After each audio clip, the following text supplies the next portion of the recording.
doing on this fine, lovely Wednesday? It's not quite Friday. It's Wednesday.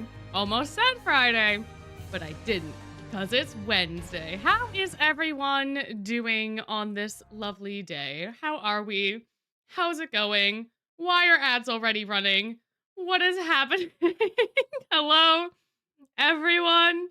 Hi, I have to move chat because the inlay thing that could, oh God, so many things are happening. Hold on. Let me get y'all some audio real quick. Maybe. This is gonna jump scare you because I have to be tabbed into the game, otherwise it doesn't do audio, which is really annoying. Do we hear it now? Are we good? Perfect. I said perfect without even confirming what, see, but when I click off of it to adjust the volume, you can't hear it anymore. It's very unfortunate, very unfortunate. A rough week, but hopefully it's gonna get better. I hope so too. I hope so too. I have been so busy this week, and it's only Wednesday.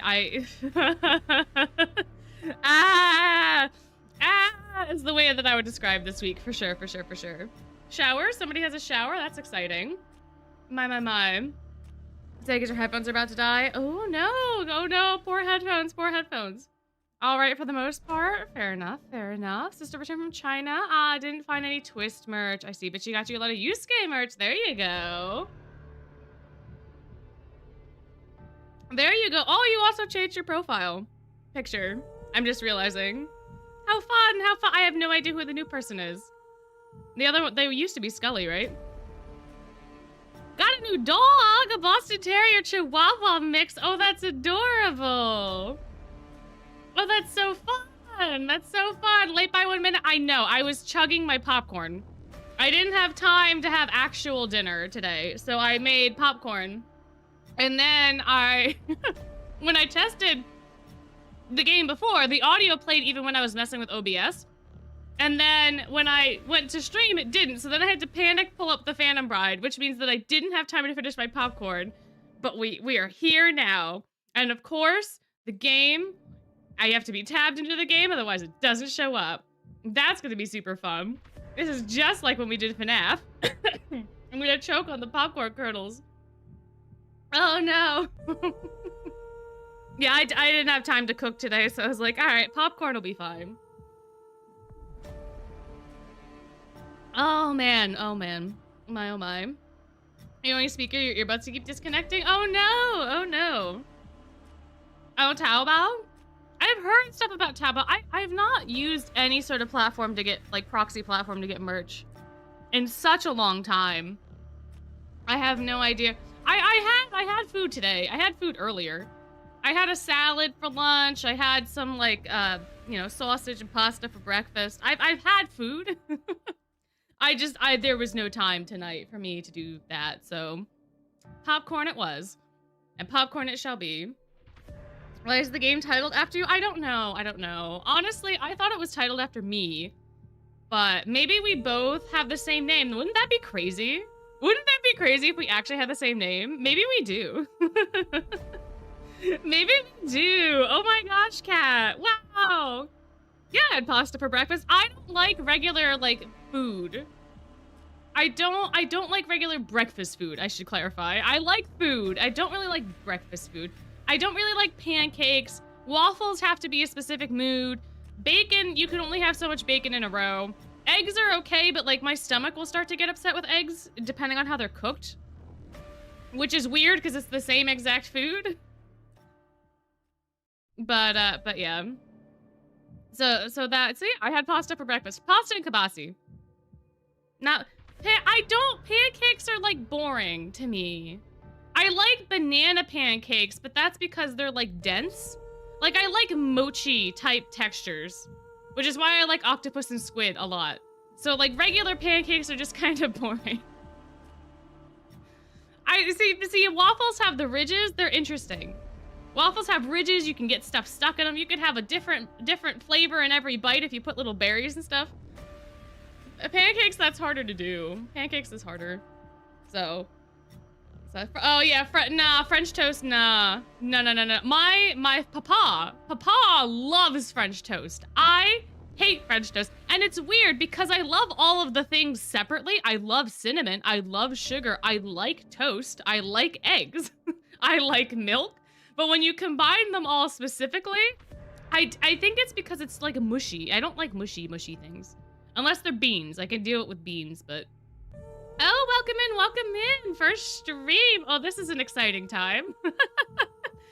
We're going to be playing Touchstarved today. It is a dating simulator, but it is also a gothic horror-esque thing. There was a content warning on the Steam page.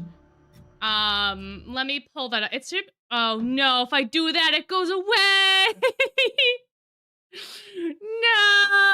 Okay, well, at least the game is still there. If y'all are just gonna have to listen to me and only me for a little bit.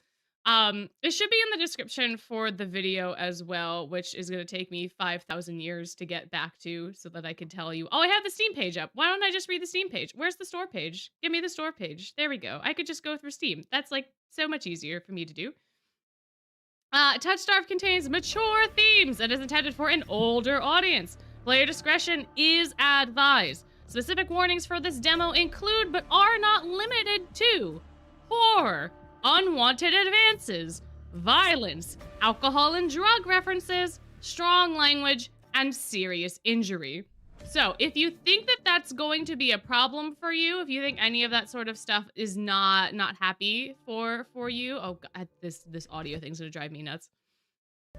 If any of that is not great for you, this may be a stream you want to dip out of. Either you could try to tough it out, or if something comes up, you might wanna go. But fair warning, those sorts of things are in here. Oh, I like crepes. Crepes are great. Oh, I love me a crepe. I don't know why. Crepes are good and pancakes are not. But I'm pretty sure it's all men. I'm pretty sure it's all dudes. There might be, I don't think there's a lady, but there might be a lady. It's also a demo. So it is not a full release, so maybe the full release will have a lady. I don't know. I don't know anything about this game except that they are like monsters, as you can kind of clearly see when it like flashes. There's guys, it's more of a gothic horror type thing. And that is literally all that I know. I know nothing else. I have been trying to keep it as spoiler-free for myself as possible. Y'all recommended this to me last year, in fact, so it's been a while. Are they submissive? I don't know. I have no idea. Yeah, Twist could have easily been a dating simulator, but they didn't want to go that route. For some reason, they didn't want to go that route. Who can say exactly why? Maybe the next mod will be a monster man. Maybe, who knows? Who knows? Disney's a bunch of cowards. Well, yeah, Disney would not let their precious babies be dishonored, except for the fact that they're doing everything in their power to dishonor them. But that's not a conversation for today. Yeah, it's gothic horror, correct. At least that's what I've been told. At least that's what it seems like. At least that's how it's been presented. So, as far as I know, it'll be like that. Now, we should probably also get into it. Let's start a new game, because there's nothing to continue. And we'll see what happens. Now, I believe, based on the Steam page, that we get to pick a path. Oh, look! Oh, set music volume to 0 in order to... Oh, no! Can I do that? Now. Oh, no. Hold on. Let me turn the gaming... Oh, this whole time has it been copyrighted? Oh, no. You should have told me this before. Okay, here's the content warning, though. So now we have it on screen. So, hopefully it'll let me change the music in the settings. I looked at the settings before stream as well to see if they had a streamer mode, and they didn't. So I just assumed it was fine. But we're gonna have to figure that out real quick. Anyway, everything I said before is on screen. This is your content warning. Take care of yourselves out there. If, you know, if things are going to be a bit... I was kind of lied to. If you accept the please click to proceed. Yes, we're here to... Okay. Your choices matter like every other dating sim. The decisions you make may result in unique dialogue, interactions, or even choices in red text, which contain exclusive content. Try playing through the demo more than once and choosing different options. You might even uncover a secret ending. And remember, there are no wrong choices, only interesting ones. Choose wisely and save often. I'm never gonna choose wisely or save often. This is the date with death thing all over again. This is either I'm gonna panic save every 5 minutes, or I'm never gonna save at all. Left click to progress the text. Mouse wheel up and down is to rewind. All right. Oh, up is rewind. Down is to progress. Spacebar is to hide the UI. Okay. Do I get the option to do the options? I'm scared it's not gonna let me. Well, okay, hold on. I'm scared it's not gonna let me. I'm so scared it's not gonna let me disable the music now.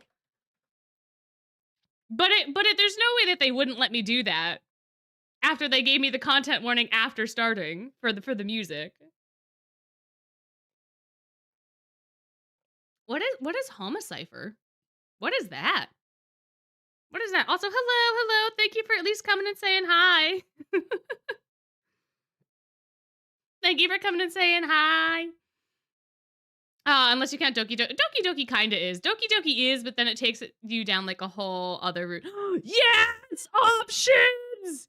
Music volume down! Alright, now I can put the audio back up. There hasn't been like, there's literally been no sound. But if it's too quiet or not, you can let me know. But it's a kind of dating game where you date monsters and try to decipher what they say when they talk. Oh, interesting. Huh. Where's my pen? Where's my... Oh no. Oh no. Oh, it's over there. Okay. Now I need a piece of paper. Uh-oh. Today is just going disastrously. Alright, Homicipher. Homicipher. I'll look into it. That sounds like it could be very interesting. I like things that have a mystery element. I quite enjoy mystery. I'm not great at mystery, but I quite enjoy mystery. Cowplant. What is cowplant? Huh? You also get killed a lot? I'm sure you do. I'm sure. I'm sure you do. A date with death. I did a date with death last year.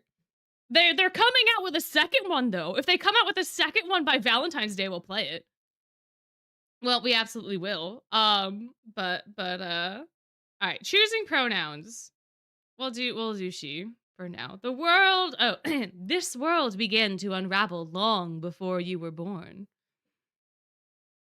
Ooh. It all started with fogfall. Spectral mist bled from the seams where reality wore so thin it split. And from that fog emerged monsters, inhuman beings with unnatural powers. Some possessed language and intellect, others were mindless beasts driven by little more than bloodshed. As unrest spread and cities fell, humans cowered in fear while monsters thrived amid the chaos. And then there's you.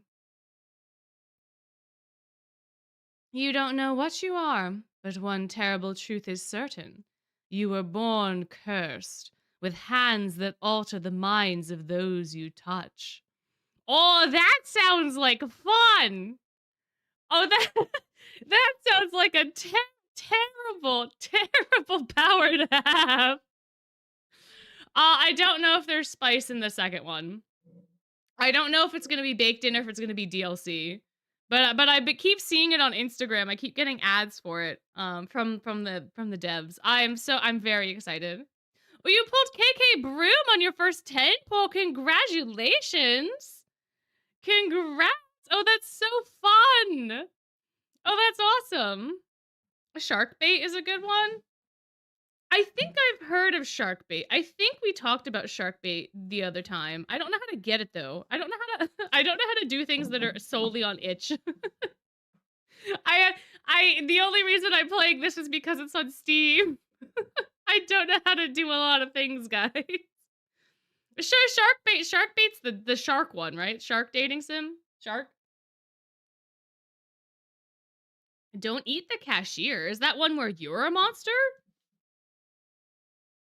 Is that I'm gonna write it down. Eat the cashier. I know if I had a full boyfriend. That's one that I don't really want to play, if I'm being completely honest. I don't know why, but I have like a what's the game with romanceable characters in our age range? I mean, date everything technically, but you have to like date everything. Your cashier servicing monsters. Oh, interesting. I see. Oh, so you don't want them to eat you. Oh, I see. Oh, okay, okay. I see. I see. I thought we were a monster going to a store to buy food and stuff, and we just want to eat the cashier. That's what I thought was happening. You don't want the screenshot? Oh, hunt down the screenshot? Yeah, when you were talking before, you left a comment before. I thought you were talking about Dream Daddy, which is another one where you get to play as a dad and you get to date dads, which I'm not opposed to. But all right, we should probably continue. We were born with cursed hands. How exciting. Okay, now we get to choose the backstory. I believe Alchemist won in the poll. Oh, look, they have things. They have stories. Wow. Okay, well, since Alchemist won in the poll, we'll do Alchemist, so we'll just ignore the other ones for now. But an exiled Cenobium mage took you in as a child, raising you as her apprentice. She seemed to take pity on your curse, but you discovered that she was cultivating you as a test subject. Oh, that's not good. You fled to the Cenobium seeking a cure. You're an experienced spellcaster with an encyclopedic knowledge of alchemy, spellcraft, and history. With a little observation, you can identify the subtle effects of magic. Okay. Make Crowley date. Oh my, don't give me ideas, Lilia. Please give me more ideas. Crowley. Oh, what is it? Dream Daddy. That would be fun. That would be hilarious. I get to roleplay as Crowley the entire time. Good lord. Good lord. Oh, what is that? Delicio's nursery? I'll write that down. Nursery. That's not how that's spelled, but that's fine. Oh my gosh. Oh my gosh. All right. Anyway, Alchemist. Alchemist. There we go. We're the Alchemist. We're the Alchemist. Your name is Silvernoct. You selected she, her pronouns. Oh, okay. It's just asking me to confirm everything. Yeah. Yeah, that sounds good. Yeah, that sounds good. Stardew. Stardew's a lot. Okay, so here's the other thing. There's going to be no music because they told me that the music was copyrighted. Do we want Monstro Lounge back music in the background? Oh, you know, wait, no, Diasomnia would be better, right? Diasomnia is more of this vibe. Let me see if I can find the Diasomnia dorm. Omnia dorm OST. There it is. Now, are you gonna play an ad, or are you gonna be nice to me? And it's also gonna take 5 million years because I experience interruptions every day, no matter if I'm streaming or not. It's very silly. But I think Diasomnia is a vibe. I think Diasomnia is a vibe. You'll ruin the jump scare with the background music. Oh yeah, we could. I could see if I could try to find Nightmare Before Christmas. Nightmare Before Christmas, Twisted Wonderland, BGM. Will it come up? That's not who I need. Scully's theme is fine, right? We can have Scully's theme, maybe. Possibly. Potentially. Yeah, I think Scully's theme will be okay. Why don't we do Scully's theme? And then I have to make sure that it's looping, and then I gotta go back to OBS, and I gotta get all my windows back open. How's this? How's that? We can hear it, right? Like it's quiet, but it's there. Because I don't want to go too high because I have a feeling that the other sounds in the game are gonna be really loud. So I'm gonna keep it there. But that way we have something in the background, because otherwise I feel like this is gonna be very boring. Also, I like this art style. It's reminding me of Hades a little. With like the way that the lighting and stuff is done. Okay. It's an anime about vampires. Oh, I see. Well, maybe that is something that I will have to do on my own time. Alrighty. The wasteland stretches as far as the eye can see. There's nothing out here but death, the ever-present stench of decay, and countless sun-bleached bones cast like seeds across the barren land. I could say death doesn't scare me, but honestly, I'm desperate.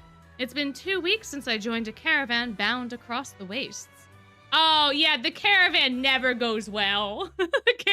Caravans in situations like this never go well. I literally picked up a book from the library the other day, and it's a vampire story, and the main character, within like the first couple chapters, ends up on a caravan, right? And then gets kidnapped by the vampires. And I was like, man, this feels really cliche, but also this feels realistic for the universe.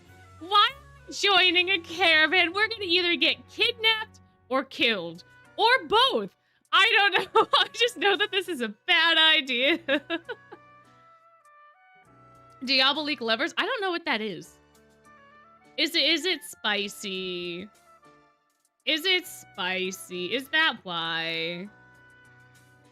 I'm gonna try to read all my handwriting tomorrow, and I'm not gonna be able to read any of it. Also, hold on a second, I gotta...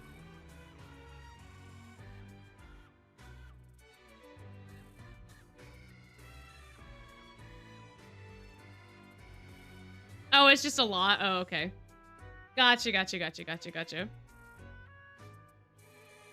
It could be spicy? Yeah, I have no idea. Oh, have fun at dinner. Finding a group that would accept me was a trial in itself. I can hide my hands and deflect probing questions, but sooner or later, people always suspect something strange about me. Yeah, well, maybe if we weren't so... I don't know. I feel like we're awfully self-conscious, and maybe that's why people are like, there's something weird going on with you. As the rations grew sparse and canteens ran dry, tensions rose. Despair begins to set in until I saw it. I wonder what it could have been. I wonder. Oh, their website has it translated? Interesting. Drama and vampires, look up moon phase. If I do that on Google, it's just gonna give me the phases of the moon, so I gotta write vampire next to it. Is it a citadel? Is it a city? Wow, look at the city! Wait! I know it's not supposed to be this, but do you guys see this top tower that my mouse is on? Doesn't it look like puppies? Doesn't the shadow look like the little puppy nose, and then these little turrets look like ears? There's 2 different puppies up there. They look like dog faces. With these little tiny highlights being the eyes, and then these being like the little like cheeks of the dogs. You know what I'm talking about? They just look like dogs. Oh, it's adorable. Oh, I love it. I love it. I have lost the plot entirely. It's just puppies. Oh, you found the screenshots. Exciting. Oh, they look like cats? Oh, they could be cats too, I think. I can see cats. I can see cats. Ah, good night. Thank you for coming and hanging out. Thank you for coming and hanging out. Draculesti. Oh. Oh, I think that's another one I had no idea how to get. Draculesti. Maybe we just do, maybe the entire rest of the month is just vampire dating simulators. Anyway, Iridia, the city of knowledge, the one with the tower that looks like puppies and cats. One of the last bastions of humanity left in the world and home to the famous academy called the Cenobium. We just read Dracula this month. I don't think I could. Isn't there like, I guess there's no spicy stuff in Dracula. Maybe there is. I don't remember. I never had to read Dracula for school, but I feel like there's gotta be something in there that wouldn't be good for my channel. Oh my gosh, they zoomed in on the puppy tower. They zoomed in on it. Oh my gosh. There's a lot of spice in Dracula? Okay, I thought so. He has 3 wives, kinda. Fair enough, fair enough. Yeah, I could have swore, because there's the whole thing about vampires being seductive, and that had to come from Dracula. A vampire dies in no time? Interesting, interesting. Oh my. All the world's knowledge gathered in one place.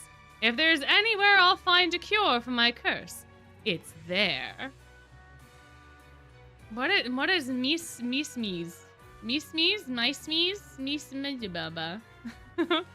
is, oh no, I think I missed some text. Uh-oh. All that stands between me and a new life is a final stretch of salt-soaked wastes. Or so I think until I see the first tendrils of fog snaking beneath the wagon. Always. Oh, wait. Caravans are a bad idea when you're in a world like this. They're the only way to get between settlements. But also, Mystic Messenger. I don't think that I can because Mystic Messenger takes forever, right? Because Mystic Messenger's time gated. I used to play Mystic Messenger, but I don't think it would make a good stream, right? Because you have to like wait till like 10 o'clock at night or whatever for them to call you or something. I can maybe do a video, but not a stream, unfortunately. Ooh, oh, look at that transition. Is this, oh, it's hushed. Hold on. Is this Fogfall? My stomach sinks at the very whisper of it. A silent storm more devastating than fire. Dangerous in cities, but a death sentence beyond them. Oh, so we're gonna find the boys. Either we're gonna find the boys or our caravan's gonna get transformed into boys. But either way. A thick blanket of fog engulfs us, snuffing out the lantern's light. The wagon lurches to a stop. An eerie silence, heavy as the mist, falls over us. The only warning we get is a strangled scream. Stay back! No! A cry. Oh, the cry. Sorry. Oh no, the cry dissolves into wet gurgling. Uh-oh. Uh-oh. Oh, no, yeah, well, yeah, you're right. It is a good thing that I'm a vampire. I am technically stuck as a bat. Technically, I still haven't figured out that reverse incantation. So I could just fly away, to be fair. To be fair. But unfortunately, this person did not have that ability, so they are, ooh! Then the wagon violently pitches to the side. I hit the ground hard. The air punched from my lungs. When I open my eyes, adrenaline lends sudden. That's, okay, I've not heard it said like that, but alright, awful clarity to the carnage around me. The trader I once shared bread with lies face down in the mud, their back reduced to long strips of torn muscle, gleaming grizzle, the exposed bone. Bodies litter the wasteland. Well, maybe I could have a free meal. I mean, dude's already dead. Dude's already long gone. And like it'd be a little bit of a waste. It'd be a little bit of a waste, you know, if I didn't, you know, drink some of the blood. I feel like it'd be a waste. I think that this is good pickings for me. You know what? It was a good thing I got on this caravan. Look at all the food. All this food to eat. Or whatever. What do they say in Epic? Look at all this food. So much food. Oh, look at that. Oh my gosh, wait a minute. Oh, this looks cool. This looks rad as all hell. I try to rise, but my ankle explodes with pain so blinding. White blooms across my vision. Only when my eyes finally adjust do I see the dark shape before me. Look at this thing. He's got like centipede claws on his back, and he's got a tail, and he's got like wood legs, like tree legs. Whoa! He's even got and they're fingers. Oh, they're not centipede legs, they're fingers. Wow, he's so cool. This thing is, look at all the eyes. Oh my gosh, it's so cool. Guys, if I was actually in a horror movie, I'd be dead immediately. Immediately. Immediate. There's no hope for me. There's no hope for me. I played Subnautica for the first time, and you know that thingy-mabobber that hunts you by the ship? It's one of the Titans. I don't remember what one it is. But as soon as it hit me, I was like, oh my god, you're so cool. I'm gonna be friends with you. I'm gonna force you to be my friend, and then I died. For obvious reasons. God, if there's a horror movie like this happening, I'm dead immediately. Dead as a doornail, dead on arrival. A soulless stoops over the twisted form of a caravaner. I freeze, but it swivels its head. A dozen bulging eyes twitch in my direction and blink as one. The soulless lets out an ear-splitting shriek and charges me. Well, it's a good thing that I can fly. Befriend the monster sounds like Silverdoe. Yeah, well. Silverdoe befriended a vampire. I don't know who any of their other friends are, so. But right before it reaches me, the beast barrels past, vanishing into the mist. A horse screams in the distance. I need to move now.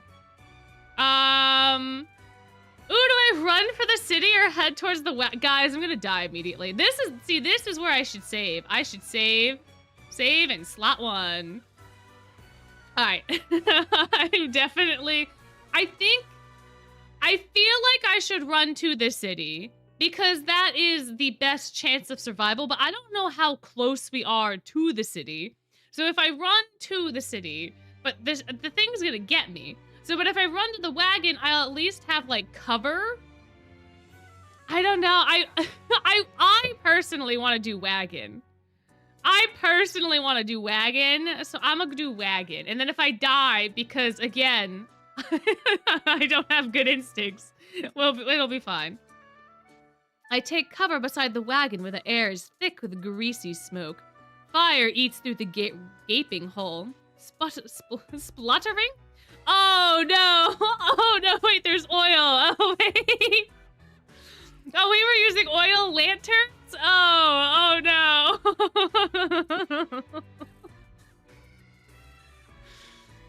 I take, oh gosh, spluttering where the lantern oil mixes with the brackish water. Uh-oh. Every person I see is dead or dying, except one. Except one. Oh, Mother, forgive our sins. Guide us unto your hearth. We are worthy. We are worthy. The traveler grovels by the flames, their hands clasped above their head in fervent prayer. Well, at least I have another decoy if I need it. I glance upwards towards the gauzy lights of Iridia, just visible where the fog runs thinnest. I don't pray, but the sight of the city is all the reminder I need. I came too far to die here. Rapid footsteps echo all around me. I turn in circles, frantically searching the opaque mist for the source, but the fog fall twists and stretches sound. Suddenly, the caravan's driver bursts forth from the fog. Our eyes meet too late. Uh-oh. He knocks me to the ground and slips in a patch of mud. The soulless instantly falls on him. Dang. R.I.P. carriage driver, you were a real one for like 2 seconds. It catches the driver by his throat and rakes his stomach with razor-sharp claws. Again, I feel like you're killing a little too needlessly here, buddy.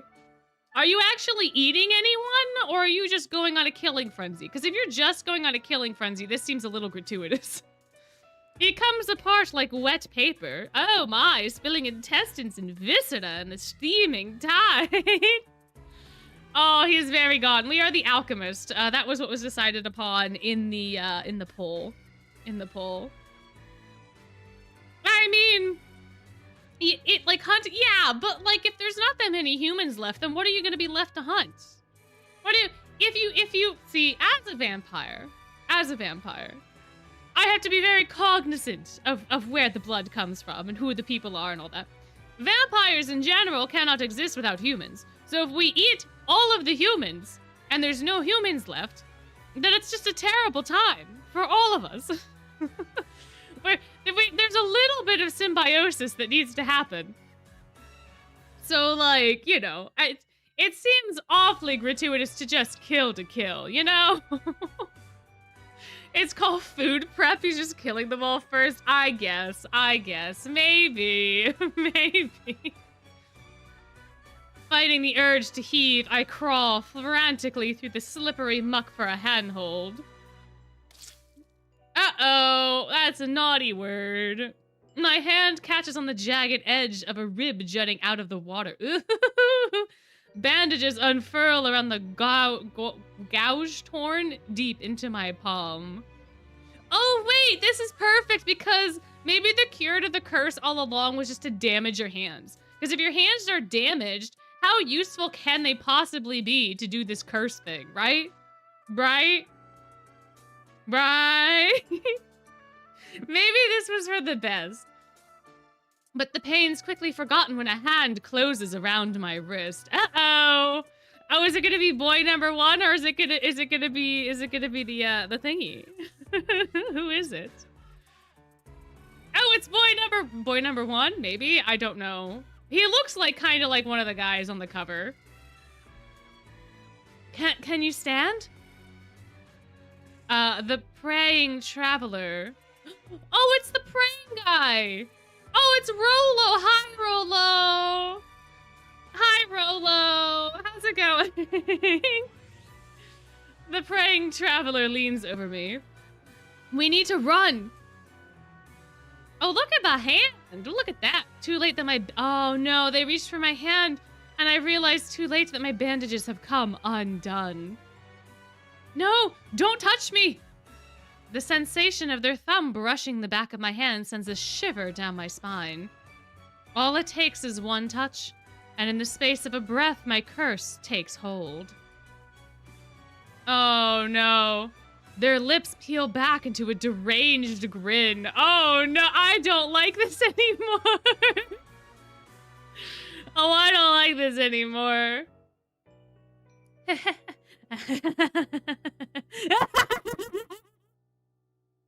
No, I've seen this face countless times before. This is my curse, madness of my own making. Their grip on my hand tightens until pain radiates from my knuckles. Let me go. Suddenly, clammy hands crush my throat, choking off my breath. Die, die, die, die, die, die, die, die, die. Spit bubbles at the corners of their mouth and flecks on my face. The edges of my vision darken as my lungs shriek for air.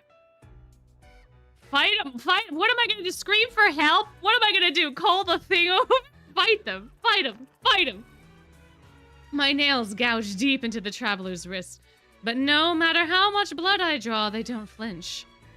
Uh-oh. Uh-oh, I think I'm cooked, chat. I think I'm cooked.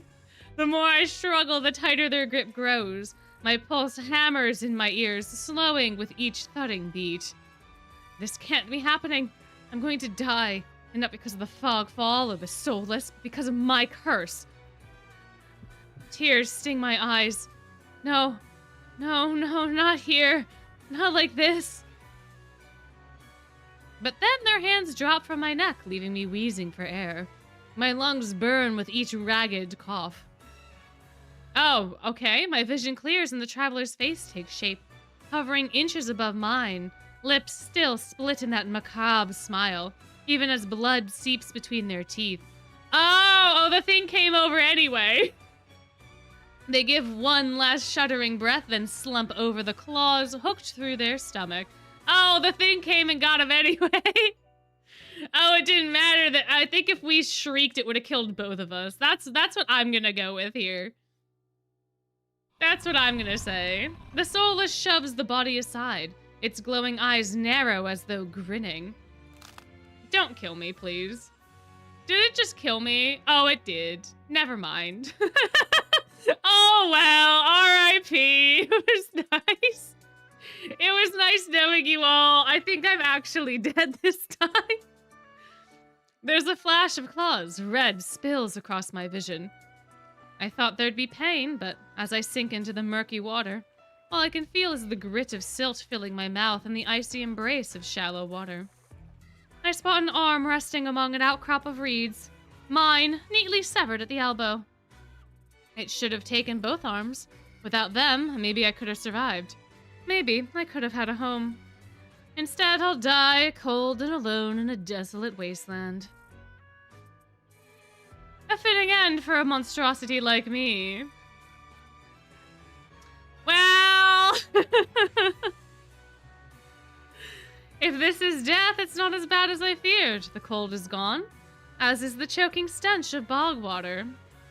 I could drift forever, cocooned in oblivion, until all thought and sensation vanished. No curse, nobody howling at me in madness and terror. Nothing at all. The thought has a terrible appeal to it. But I take a reflexive breath and air pours into my lungs, and then out again in a ragged gasp. No, oh, I'm gonna live! I'm alive! I'm alive! Oh, I was always a believer! I'm alive!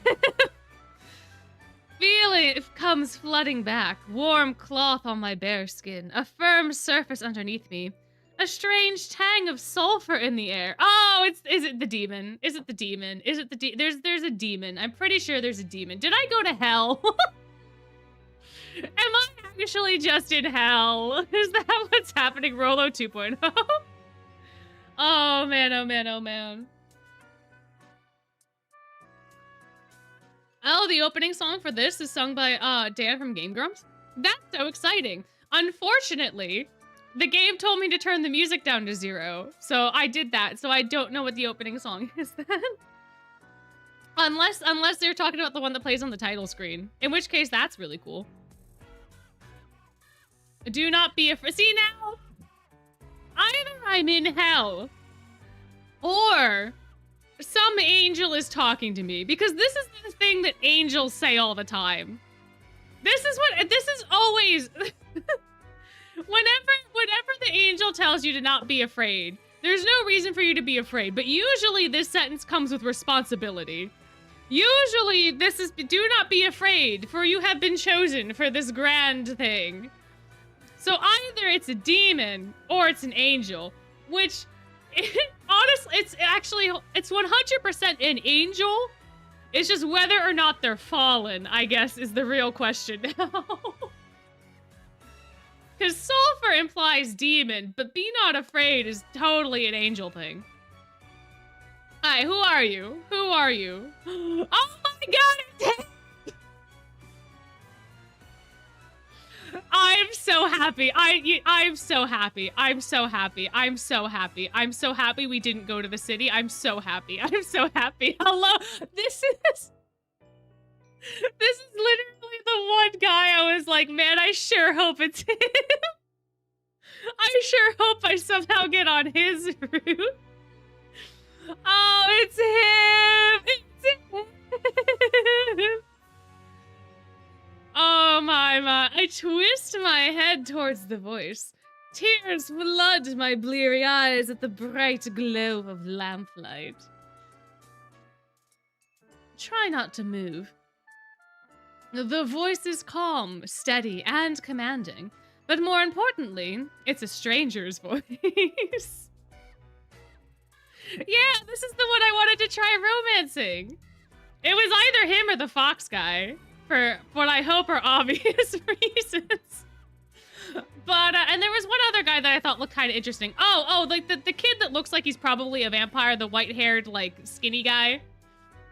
Those three were very interesting to me. But this one specifically is the guy that I wanted to romance. 100%, 100%. There are so many names being said in chat, I don't know what this guy's name is. We got Rolo, we got Kuras, we've got Simeon, we've got Mur.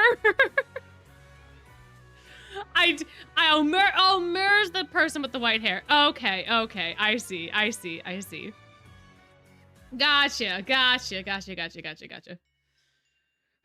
I don't know what this guy's name. I don't know what any of their names are. Listen, Ernesto and I aren't technically in a relationship because Ernesto doesn't exist. So we're fine.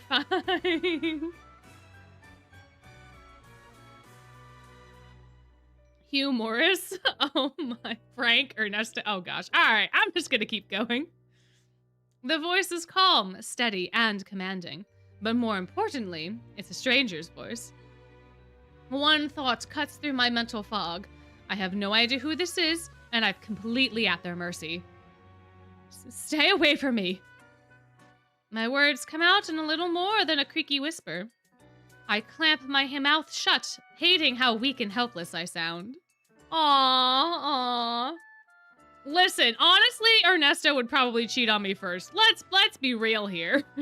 Let's be real here. No. Who the hell is this? I want to try sitting up. I want to be a little spitfire-y. I manage to push myself up on one elbow, but my head swims and my surroundings give an alarming lurch. Stubborn patient. Oh, he's a doctor too? No, he's playing right into my hands. Oh no. Oh man. There was a small part of me that always knew. I don't have the strength to dignify that with a response. Instead, I pull the sheet up higher and wipe my eyes until my vision clears. Oh, look at him! Oh, he's not blurry anymore. The blur filter's down. My oh my, the stranger towers over my prone form. Warm light limbs his pristine medical coat. Oh, so that's what this is. I mean, I saw the little vials, but I assumed that he was like an alchemist or something. Oh, okay, this is a medical coat. All right. I instinctively shrink back, and that's when I realize that I'm completely naked, except no! Oh, this so quickly went from a dream to a nightmare. Oh, this is not okay. Oh, no.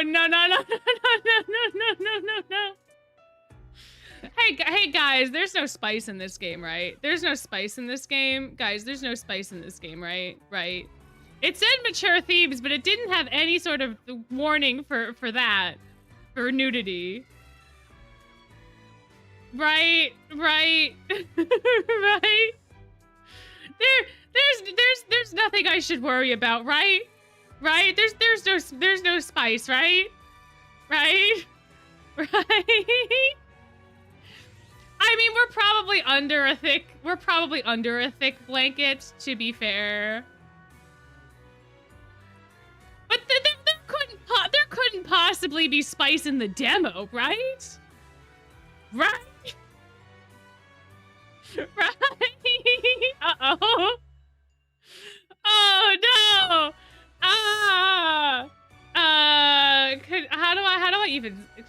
How do I even search for this?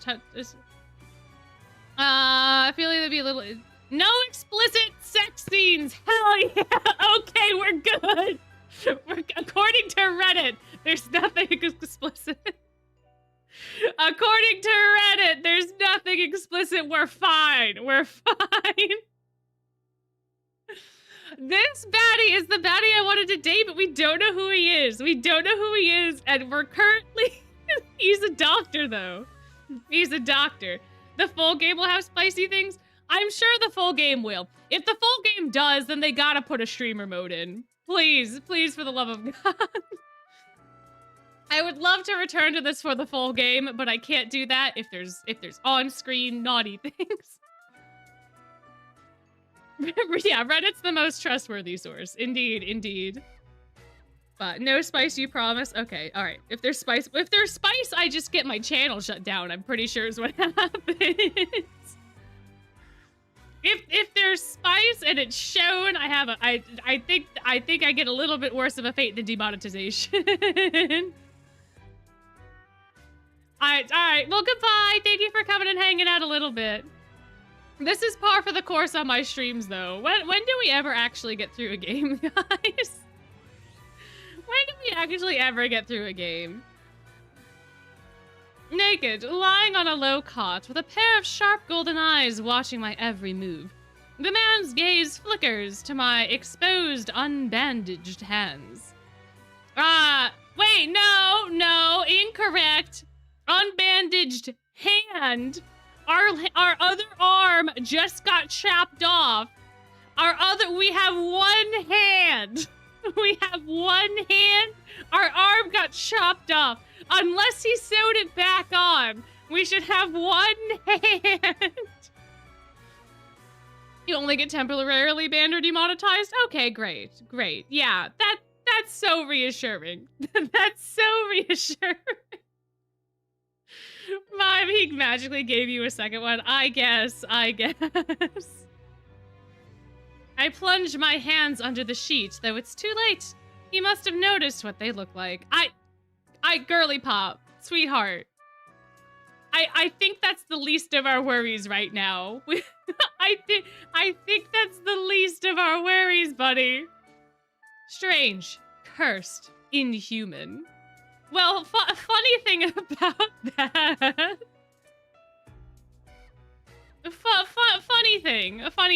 Funny story. I brace myself for his inevitable disgust, but his courteous smile lingers.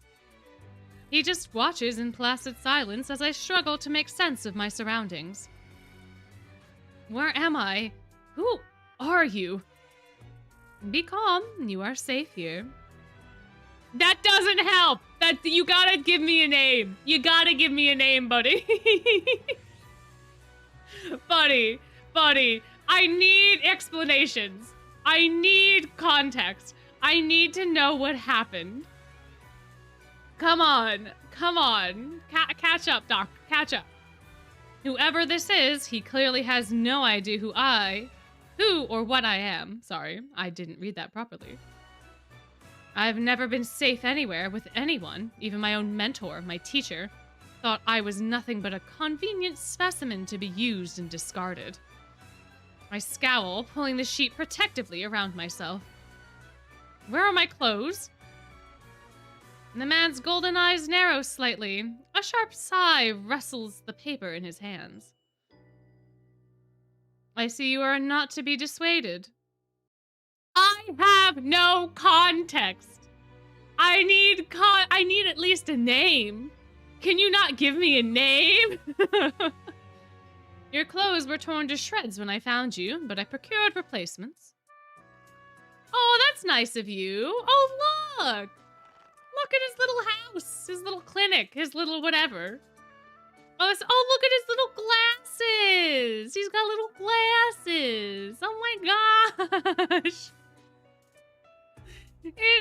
saying, with a soft creak, he rises from his chair, giving me a better view of my surroundings. This looks like a medical clinic. Bottles of silvery alchemical concoctions line the counters in neat rows. The air makes my nose twitch, a faint whiff of smoke and something distinctly metallic. The doctor procures a large, dense bundle of cloth, which he sets at the foot of my cot. He is easily a head taller than most, and I have to crane my neck to look at him. And oh, so he's tall! Ow! Oh, he's tall, too. He just keeps checking off boxes, man. He just keeps checking off boxes. What a time. Hello, sir. I need a name. I don't know your name. I want to know your name. Yeah, no. To be fair, I am quite small. As a bat, I'm not that tall. So pretty much everybody's tall. But like, my goodness, my gracious.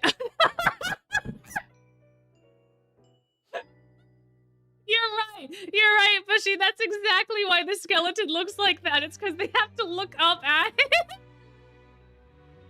Oh my gosh. You're so right. Oh, also, hello, welcome in. Thank you. Oh, okay, hold on, I didn't read this. The doctor procures a large, dense bundle of cloth, which he sets at the oh, I did that already. I see, never mind, I did read this. Thank you for the cloth, thank you. I should be polite if I can, especially since I don't know who this is, what he can do, or what he wants with me. Thank you, I say. You are very welcome. I will leave you to get dressed. Oh, so you are a gentleman. Aw, see, he was helping us out because we were in a moment of dire need. But, like, look, oh my gosh, this face card, though.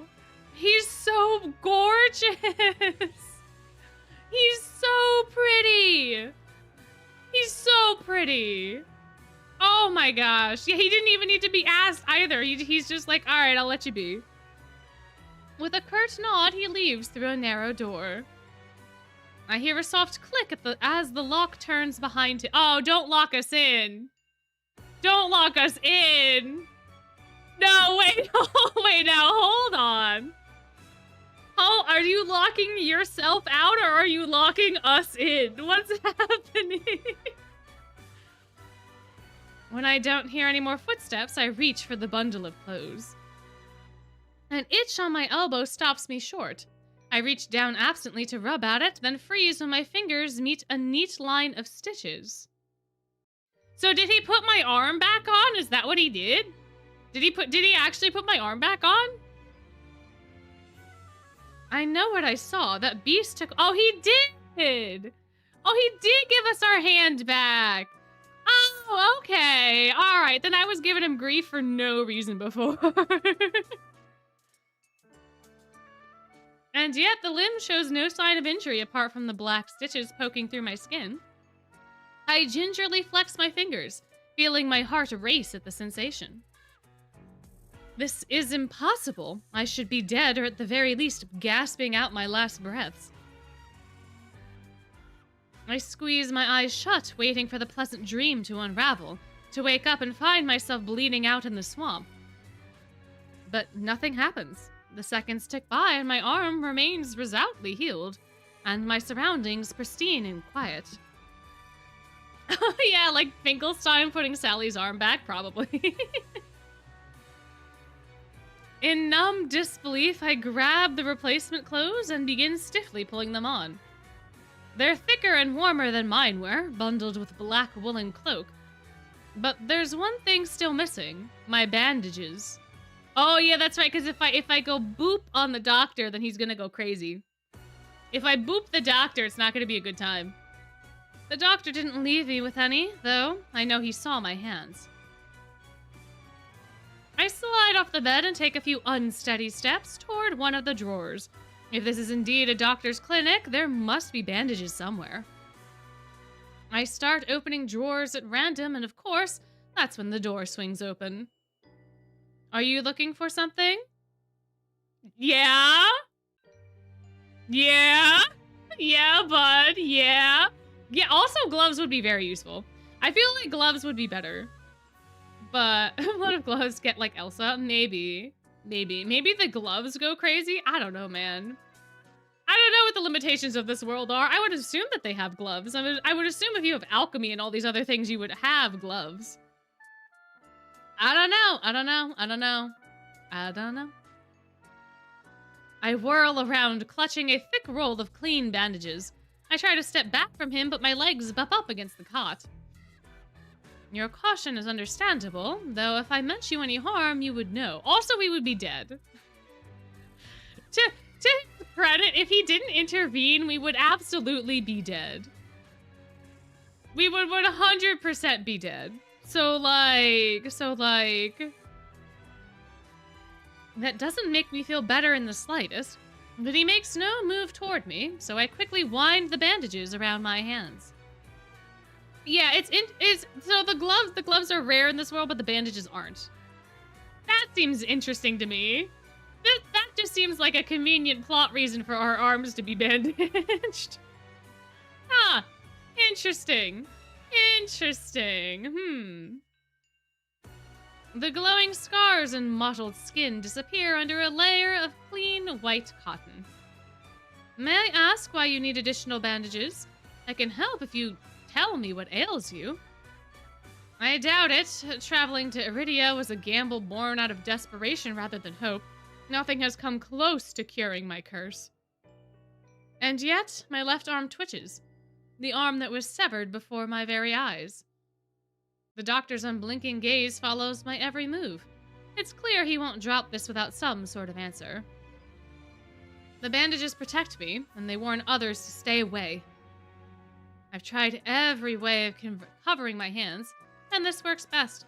Most people avoid touching me as soon as they see the bandages. An illness, then? Or a less mundane affliction spread by contact? I flinch. He doesn't even sound surprised, and that's far too close to the truth for comfort. I'm just gonna decline to answer.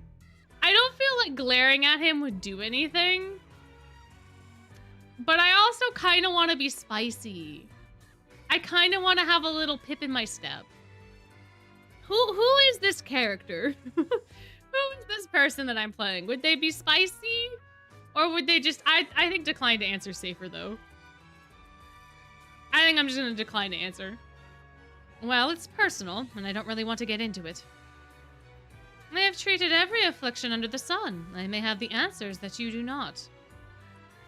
An involuntary snort of laughter escapes me. Where would I even begin? Would he even believe me if I told him? I shake my head. I need to know more about this doctor before he figures me out. Who are you? Yeah, can I have your name? Please, sir? You may call me Kuros. Okay, so one of y'all was correct before when you said Kuros. His name is Fred. And where exactly am I, Mr. Kuros?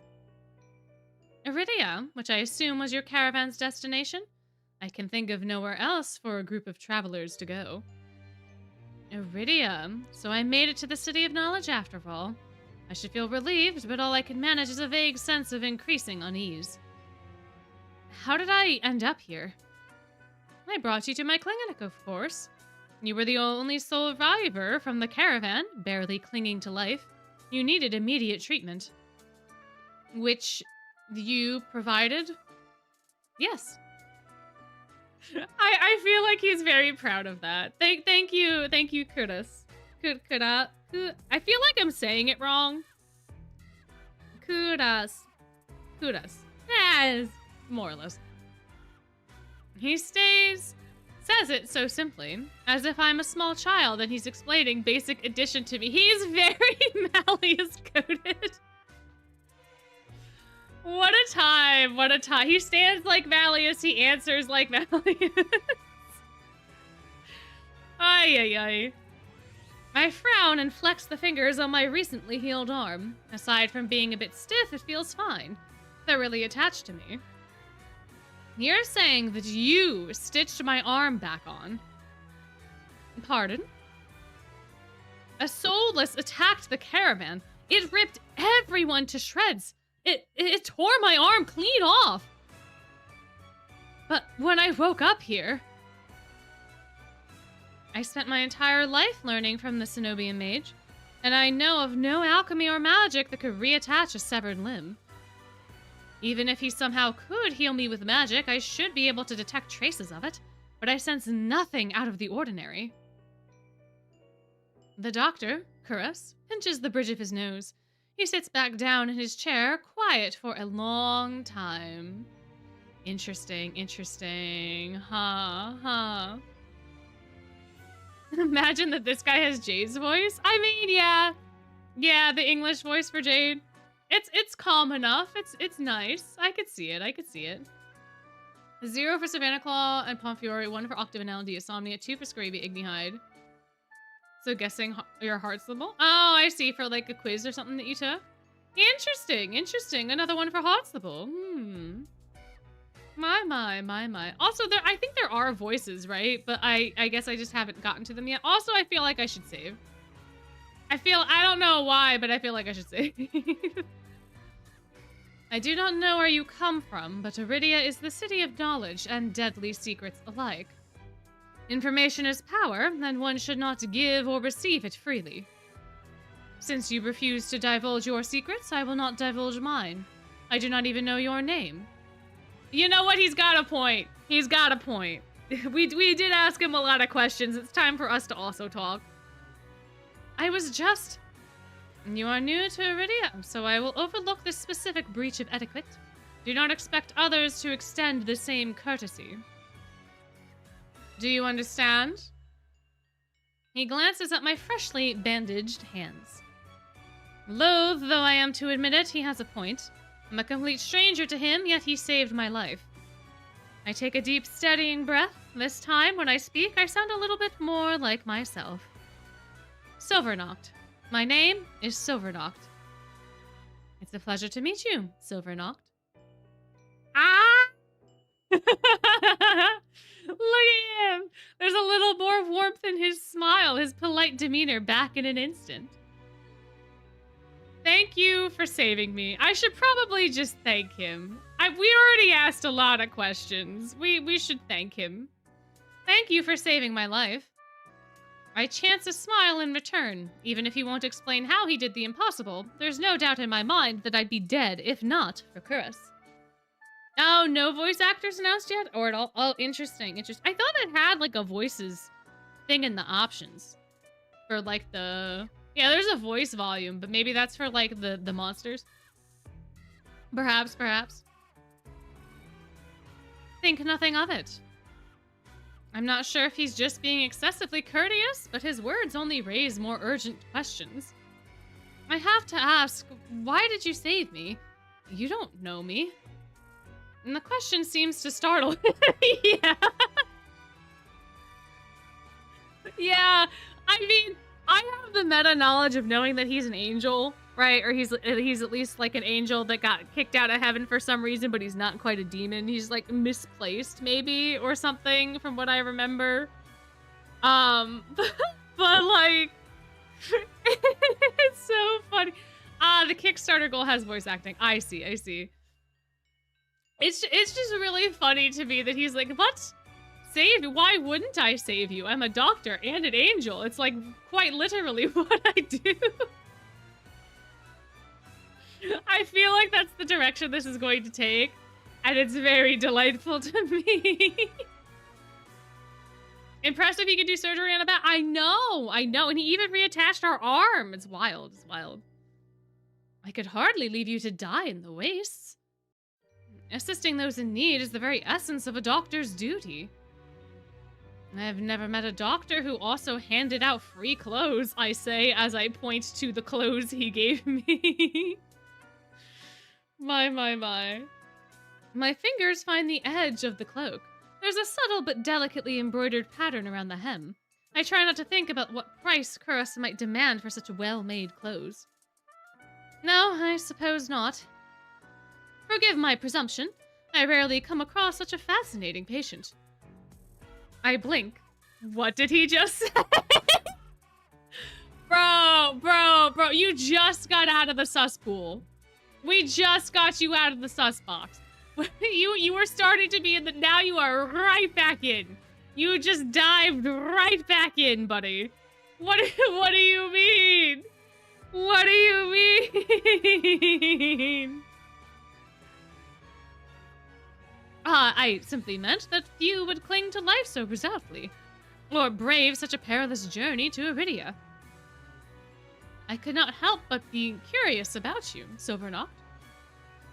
His voice dips to a soft murmur, and he abruptly looks away from me.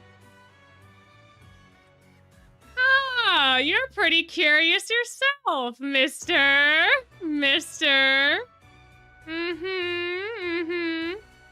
Am I? Oh, he's giving me that look.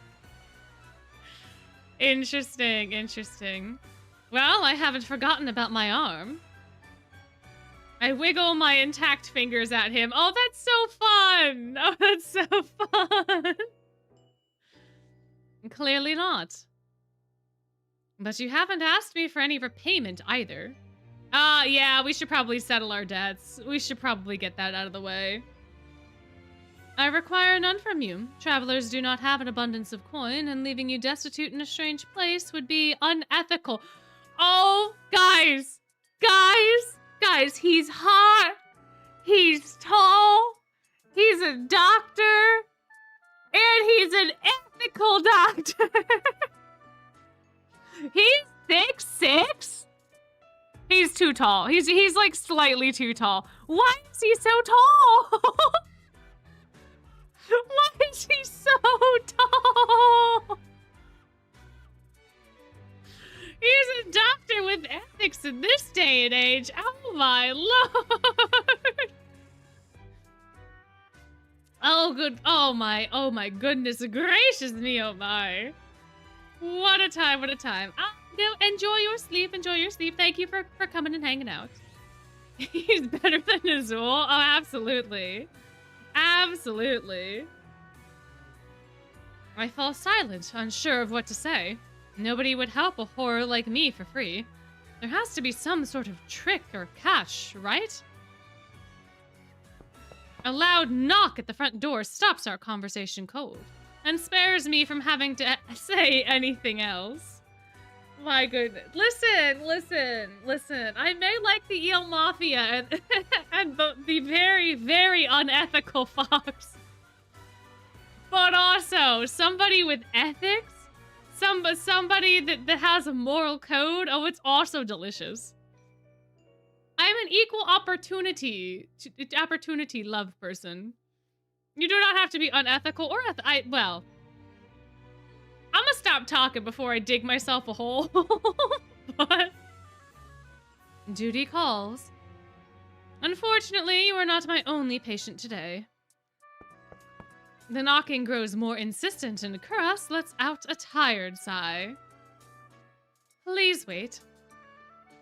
Though he says it quietly, the clamor on the other side of the door abruptly stops. Do you need anything before you leave, Silverknocht? Oh no! Yeah, I need a smooch. I need a nice big ol' smooch. That would be great. Oh. Between the soulless attack and my miraculous survival, I almost forgotten why I came to Iridia in the first place. Yeah, we need a cure for our thing, and there's a doctor right here. I need directions to the cenobium.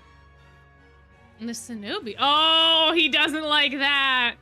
Oh, he don't like the cenobium. Oh, look. Oh, he upset. He's upset. The look on his face is downright chilling. He pauses, choosing his words with cold deliberation when he speaks again. Whatever you seek, it is very unlikely you will find it there. The cenobium's gates open for precious few visitors, and even if they opened for you, you would not like what you found inside. My heart sinks. Is he saying I came all this way for nothing? Risked life and limb? For nothing? No, that can't be. I've only just arrived, and Iridia is the largest city still standing. There has to be a cure for me here. Then if not the cenobium, where would you suggest? Right here, at his clinic, probably. Do you know anyone else in Iridia? I shake my head. And then I suggest a local guide. Head to the Wet Wick and ask for Leander, the leader of the Adderstone. Oh, Leander, huh? Also, I feel like ads just played, did they not? I feel like they just played and I have a little ticker here that's saying that there's going to be more ads. Oh, congratulations on getting the script finished for your history project. That's exciting. That's exciting. Excuse me? The wet what? The Wet Wick. He sounds deeply unamused. Follow the Adderson's postings. They are difficult to miss. When you meet Leander, tell him I sent you. And that isn't much to go on, but Karas points toward the back door. Aw, I guess we're gonna have to talk to someone else. I guess we gotta talk to someone else. He wants us out. I guess he does. I guess he does. I guess we can't stay here. I mean, to be fair, relationships take time. They take time to complete things and all that sort of stuff. I know. Now we gotta go see the other boys. I don't know if I wanna. How long is the demo? I have no idea. I highly doubt we'll get through it today. Oh man, now we gotta go talk to other people, like Lysander, whatever his name was. You will be safe so long as you do not draw attention to yourself. And that's easier said than done. I've always been a magnet for the worst sort of attention. Oh, we're like not even a quarter of the way. Yeah, no, we ain't getting this done today. But depending on whether or not you guys like it, we might just do it next Wednesday, or we could finish it up on Friday. I have no idea. I don't mind pushing out the Nuzlocke. if we truly enjoy this sort of thing. You know. But I feel like I have to leave that up to y'all. Because y'all are the ones that are here and enjoying. But 2 to 5 hours long? Well, they've never met a bat that likes to go on tangents, have they? If you require my assistance, you may return whenever you wish. Though he's smiling, there's a note of finality in his voice. Resigned to my dismissal, I slip out the back door. Ooh, I find myself standing in a narrow and rather gloomy alley. It doesn't look gloomy. This looks downright delightful, and I can hear birds chirping and dogs barking. Oh, this is a fun place. I pull the new cloak up over my nose, stepping over the contents of emptied chamber pots. Something weighs heavily inside one of the cloak's pockets. My coin purse. Every last coin that I'd scraped together for the journey to Iridia is still inside. The purse doesn't even look like it was opened. There were so few coins to begin with, they probably weren't worth stealing. I glanced back at the clinic's closed door. Karas didn't take any payment. He didn't even ask for a future favor. 24-hour stream is just me trying to get through a demo. Yeah, no, I mean, you're not wrong. You're not wrong. But he also said that in Iridia, secrets are power. Does he expect me to give up mine at some point? That's not exactly a comforting thought.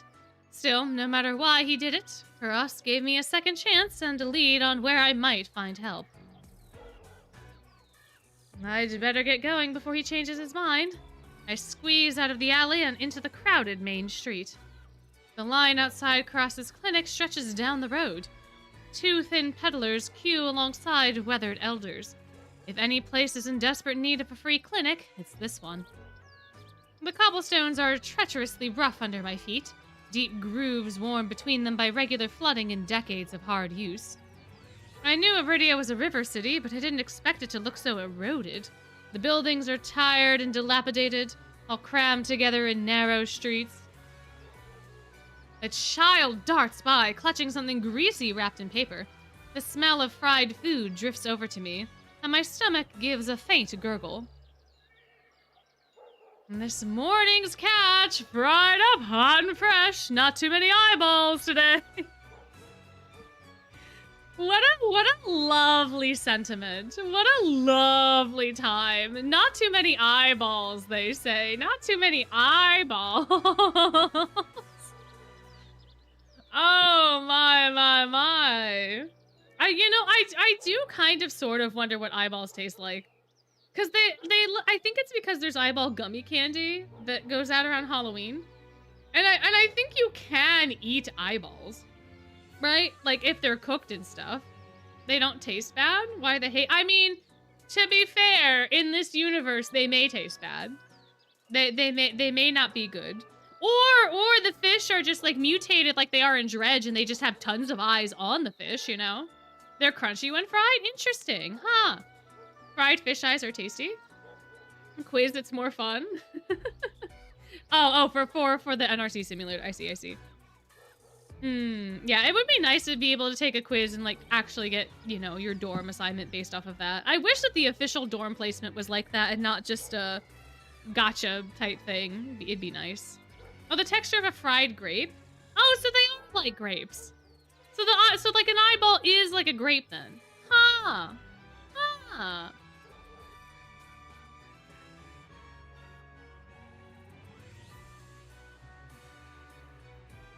That's very interesting. Sorry, I was trying to envision it for a bit.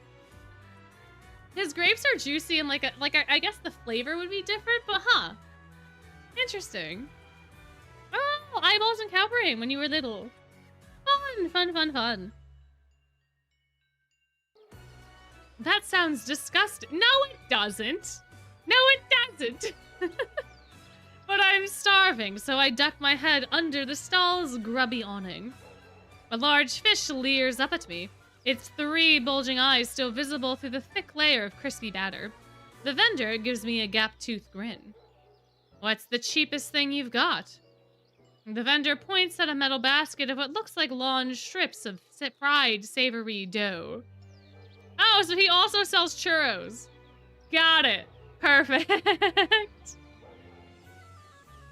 Fresh long lads, 3 copper apiece. Don't burn your mouth. Long lads? Oh, okay. All right, long lads. Sure. I take the coins out, counting them gingerly. At this rate, I might not even be able to afford dinner. Reluctantly, I drop the payment onto the counter and take my meal. Oh, we're in a better part of town, I guess. 2 streets later, I pass under a wrought iron archway adorned with the dangling garlands of red and pink lilies.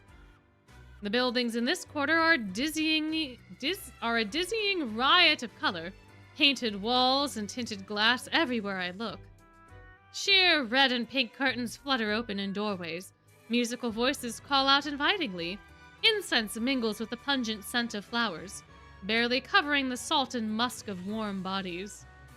This must be Iridia's entertainment district. Oh, I see. Ah, that is where we are. I'm polishing off my food and dusting the crumbs from my hands when I spot a poster. It features a silhouette of a smiling man wearing a single dagger-like earring and the words, "The Adderson," printed above his head. I pause before the poster. What a curious choice of a name. A semi-precious mineral that draws out poison. If Leander is the leader of the Adderson, then the face printed on the poster is likely his. I follow the line of identical posters around a corner and nearly hit my head on a precariously dangling wooden sign. Looking up, faded orange letters read, "The Wet Wick." Ah, so he was right. We would be able to find it because of the poster. The facade of the building looks like it's seen better days, but I hear faint music and laughter coming from inside. Interesting. I guess he has just an earring. It's not even midday, yet the wick is packed. A loose collection of Iridians crowd the bar, taking up the tables and gathering in the spaces between. They speak amongst each other in hushed voices, their faces drawn and grave. A cursory glance doesn't turn up anyone with a dagger-shaped earring, and I'm considering searching the bar when a loud voice carries across the room. Now I'm no prior or curator. I'm not much for paperwork or pencil pushing. And honestly, I don't even think those robes come in my size. I crane my neck, but the crowd is too dense for me to see the speaker. Gather around! I want to show you all something. There's no time to move out of the way. The audience surges towards the center of the room in a sudden torrent. I'm caught and swept along with them. Hey! The clatter of falling chairs and tables being shoved aside drowns out my complaints. I thrash and throw my elbows as heavy bodies press into mine. My hip knocks into a table. I grip it, holding on tight to steady myself, but the crowd has stilled. A pair of gilded boots stride across the tabletop. Oh, hi, Gaston! No one fights like Gaston, no one something Gaston, no one Gaston's as quiet as Gaston can Gaston. Oh my god, it's Gaston! Just immediately goes to the chest muscles. Immediately goes to the chest. We don't even get to see bro's face. We just get to see his chest. Oh my god.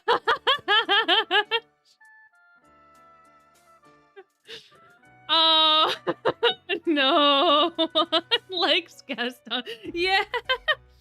Oh my gosh, the Mark and Ethan version is peak. Goodness gracious. Alright, well I know where our characters' priorities are at. And to be fair, to be fair.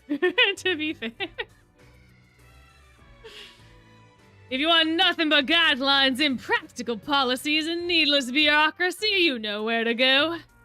I drag my eye. We have to drag our eyes upwards. We have to drag. Are we that distracted by this man's biceps? Are we that distracted? Oh, okay. He's not who I thought he was. I see. I should probably stop with the silly accent for him.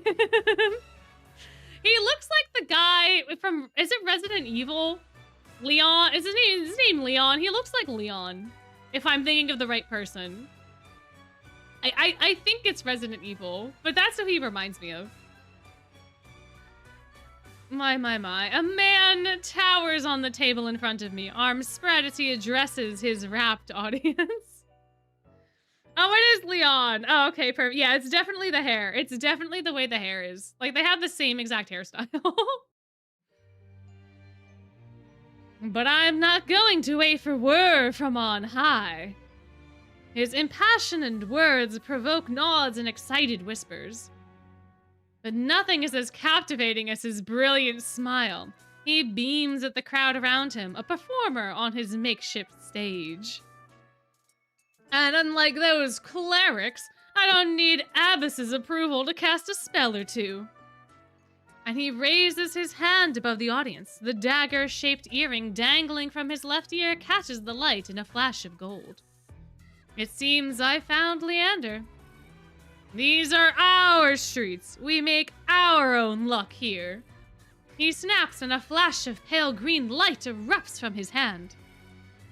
Ooh. Oh, look at that! He made some flowers!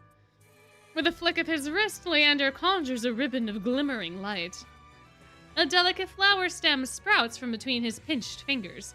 One by one, glowing lilies' petals unfurl.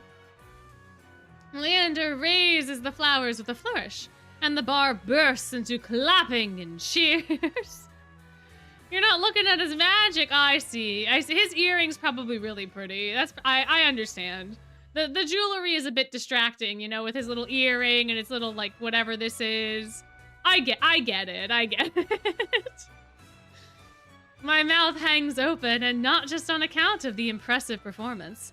There was no incantation, no spell circle.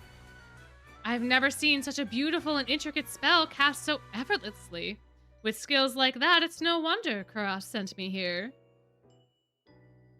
Leander plucks the shimmering flowers out of the air and turns in a slow circle. Now, who could use some good luck? Eager onlookers scoot closer to the table, but Leander's cool green eyes slide right over them and lock on me instead. Oh, we're such a special snowflake! Oh, we got the hottest doctor in town, and now he's gonna give us flowers? Oh my gosh! Wow! How about you? My chest grows tight. Suddenly, I'm in the spotlight. I'll take the flowers, hell yeah! We need to talk to him anyway. If we refuse the flowers, it's only gonna make it worse. I reach out and take the flowers from him, all but too aware of my trembling fingers. There's no weight to them, only the faint warmth that radiates from the stems. As soon as the lilies leave Leander's hands, they dim and they fade away in a shower of opalescent light. Gosh, that's gotta be so pretty. That's gotta be pretty, man. Stick with your rose from Puppeteer 2. Fair enough. Yeah, 6-foot-tall doctor or Leon from Resident Evil. I think I'm still going with the doctor, but y'all let me know who you're picking. He's 6'2". Are they all 6 foot? Are they all just tall as anything? To my surprise, Leander laughs under his breath. That's the problem with flowers. They don't last long, but they leave an impression, right? He grins at me, and I find myself smiling back. Can I talk to you now? There we go. Oh, he looks a lot less like Leon now. It was really the way that his... Oh, is this sheer? No, okay. I was like, is it sheer? Does he have sheer up here? But no, this is leather on top of the thing, okay? I figured it out. There is such definition in the details of this outfit. My goodness, my gracious. Leander steps off the table, dropping among the excited crowd with a clink. All right, show's over. Back to work, everyone. The audience disperses and Leander heads towards the bar. Now is my chance. I start after him only to find myself face to face with one of his followers. Where do you think you're going? I need to talk to Leander. Uh-huh, you and half of Lowtown. Leander's busy right now. Adderson business. Come back tonight. After the moment we shared, surely Leander can spare a word.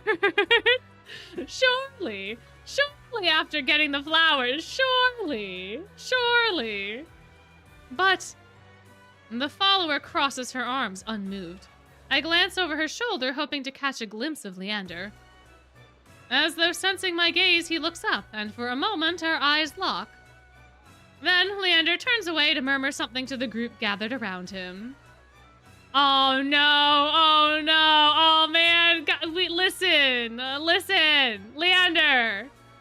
Leander, we are, your belts may be doing some heavy lifting, but they're not lifting us out of here. We need to talk to you on business. We got business, buddy. We got business. The follower moves to block my view. You hear me? I'm not looking for trouble. This Dr. Kuras and I said I should find Leander. She's interrupted by a hand resting on her shoulder. Kuras sent you? Why is he not here yet? Leander, this is you. He said you could help me. Leander nods at the woman and she steps aside wordlessly. Ha ha! Ha ha! See, we have business! We got business! We're here on doctor's orders! We're not just here to ogle him. We're here on business. Follow me. Yay! Oh, we're going up to the private room, I see. He leads me to the, oh, never mind, we're going to the bar. I thought we zoomed in towards the staircase because we were gonna go up the staircase. He leads me to the crowded bar. There's so little room that his broad shoulder presses against mine. I tense, but he doesn't seem to mind at all. Sorry about that. The Adderson watch out for one another, but they can be a bit overprotective at times. Lesson learned. Leander flashes me a broad grin. You're new to Iridia, aren't you? He says it with a genuine air of curiosity. Do I stick out that much? No, but I'm certain I'd remember seeing a face as lovely as yours around Lowtown. I don't think I'm gonna like him. If he's anything like Marius, I'm gonna have a hard time with Mr. Leander. Listen, sir, I'm here on business. My heart already taken. I am here on business. Marius from whatchamacallit, Tears of Themis. I don't like Marius at all. And for whatever reason, I always get his cards. I haven't played the game in like a year, but I would consistently get Marius's cards. And I don't like him at all. From Tears of Themis. Tears of Themis is Hoyo versus Dating Sim. Did y'all know that they had that? It's Ace Attorney mixed with a dating sim.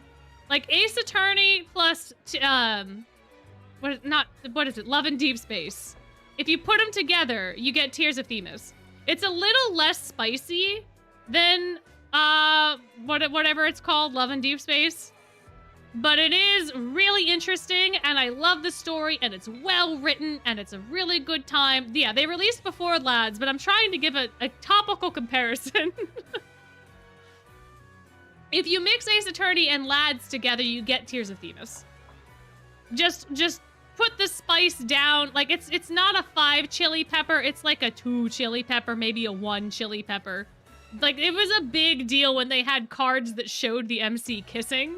So, I don't know where it's at now, but it's definitely not nearly as thirsty as Lads. Not Marius from Les Mis. No. I don't really remember Marius's character from Les Mis, but no, from Tears of Themis. He's giving me Marius vibes, and I don't know if I like it. He's giving me one singular flirtatious compliment, and I'm already like, nah, sorry, we're out of here. Yeah, quite literally nobody can beat Lads when it comes to spice. They have dove deep into that pool, if you will. My eyes drop to the polished countertop. I'm not used to flattery, and being this close makes eye contact difficult. As if on cue, the bartender approaches us. What'll it be? Could I? What would I get? I don't know. My go-to is usually like a beer. Because, you know, you go into a bar, you have a nice cold one and like whatever they got on draft. But I feel like this is a bar without beer, given all the fancy bottles. So if that's the case, maybe an old-fashioned. Maybe a nice old-fashioned. I am a vampire, and this is gonna sound really weird, but I don't like Bloody Marys. I don't like tomato juice. I think tomato juice is really disgusting. I like a lot of the other stuff that goes in a Bloody Mary, like the celery and like the skewers and like all that sort of stuff. I don't like tomato juice. I don't like it. Depends on the beer. I really like craft beers, and I like stouts and stuff. So stouts don't taste like the bottom of a foot. They taste like an ashtray. So they're a little different. They're a little different. Stouts also tend to have like a very chocolatey, they tend to be like very smoky. I really like stouts. I had a peanut butter jalapeno whiskey. Ooh, I have never had that, but that sounds delicious. I have tried sangria. I've made sangria before. Sangria is delightful. Rum and cokes are also delightful. Belgian beer is the best. Belgian beer is very, very good. Yeah, no, listen. Listen,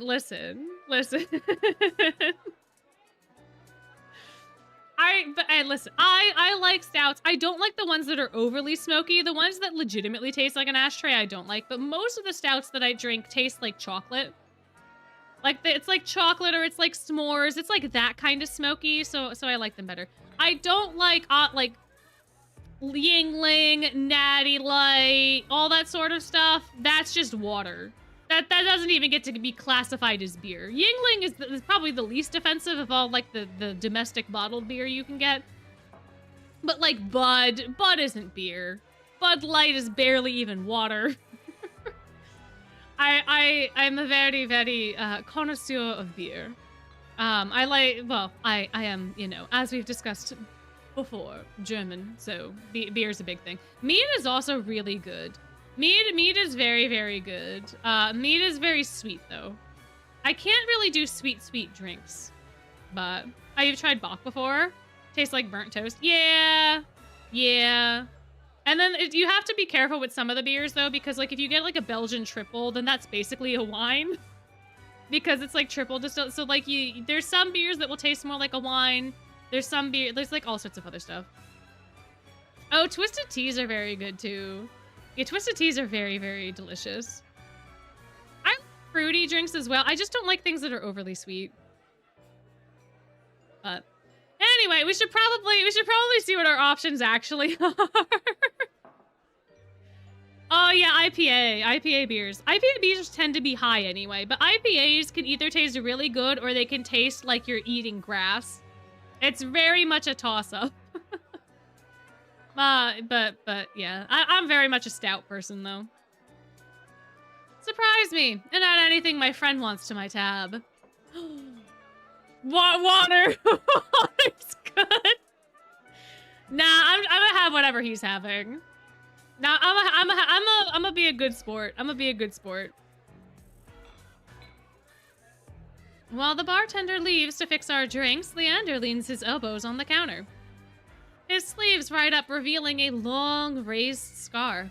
I catch myself following its winding path across his forearm. Leander's eyes wander over me in return. When they lock on my bandaged hands, a bitter taste rises in my throat. Here comes the questions. Is there any chance Kura sent you here for cheap drinks or barely edible appetizers? Aw, he's being nice and not asking about it because, as Kuras told us, secrets are the currency here. You can't just ask us about our secret. We don't ask about his scars, he don't ask about our hands. That's just how it works. That's just how it works. Enjoy your bath, enjoy your bath. He gets the heaviest alcoholic drink there is. That's probably exactly what's going to happen. Not too heavy on the onion rings right now. No. He pushes his hair back from his forehead, sighing when it immediately falls back into place. That's the doctor for you. Always business. I'm not sure how he even knows how to relax. The bartender returns with a pair of glasses. I raise mine and give it an experimental sniff.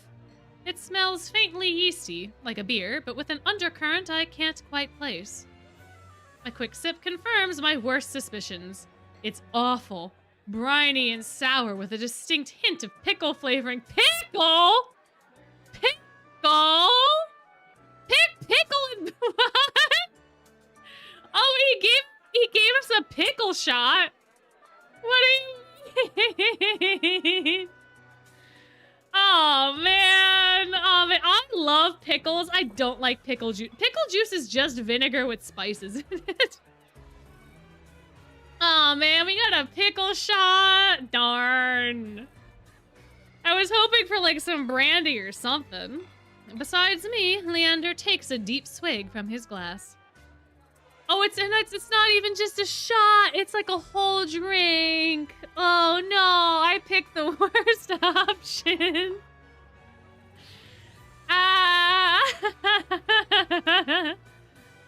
So how can I help you? I need to get to Cenobium. As soon as the word Cenobium leaves my mouth, the group standing nearby falls silent.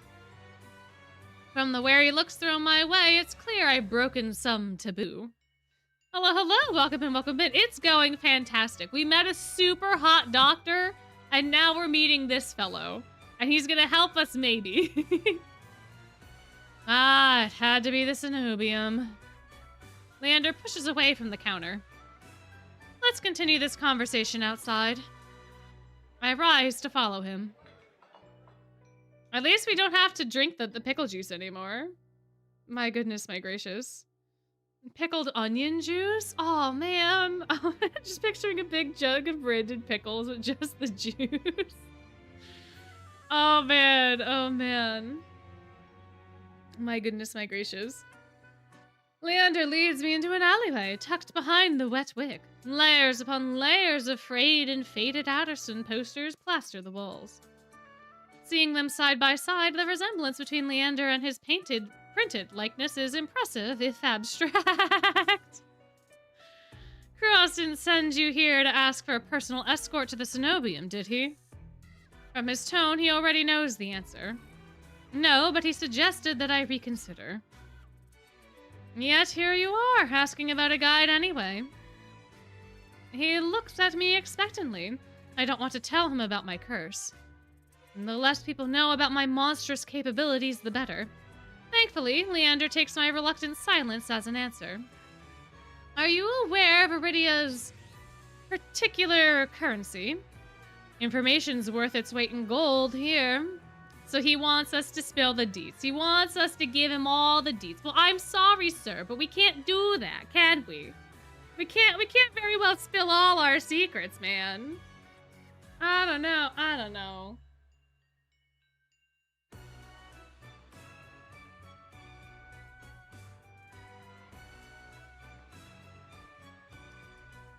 much care for outdated traditions, so I'll be completely honest. The Cenobium won't help you.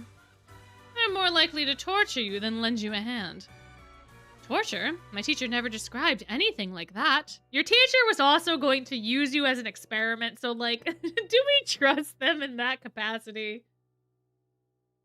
But the Cenobium's supposed to be a place of learning, a sanctuary. And the Cenobium has always been heralded as the last bastion of human knowledge, a shining beacon of hope in a fading world.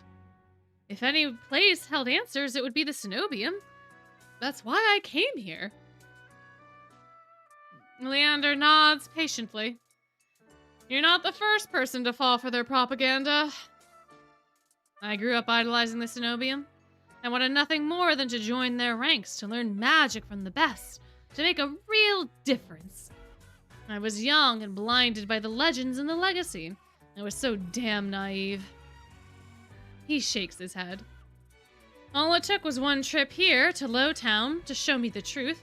Unless you've got a heavy purse or a highborn blood, the Cenobium doesn't give a damn. They'll never open their gates for the ones who need help the most. And then it's all a lie? Things that seem too good to be true are often just that. Thank you for letting us down gently, buddy. Thank you so much.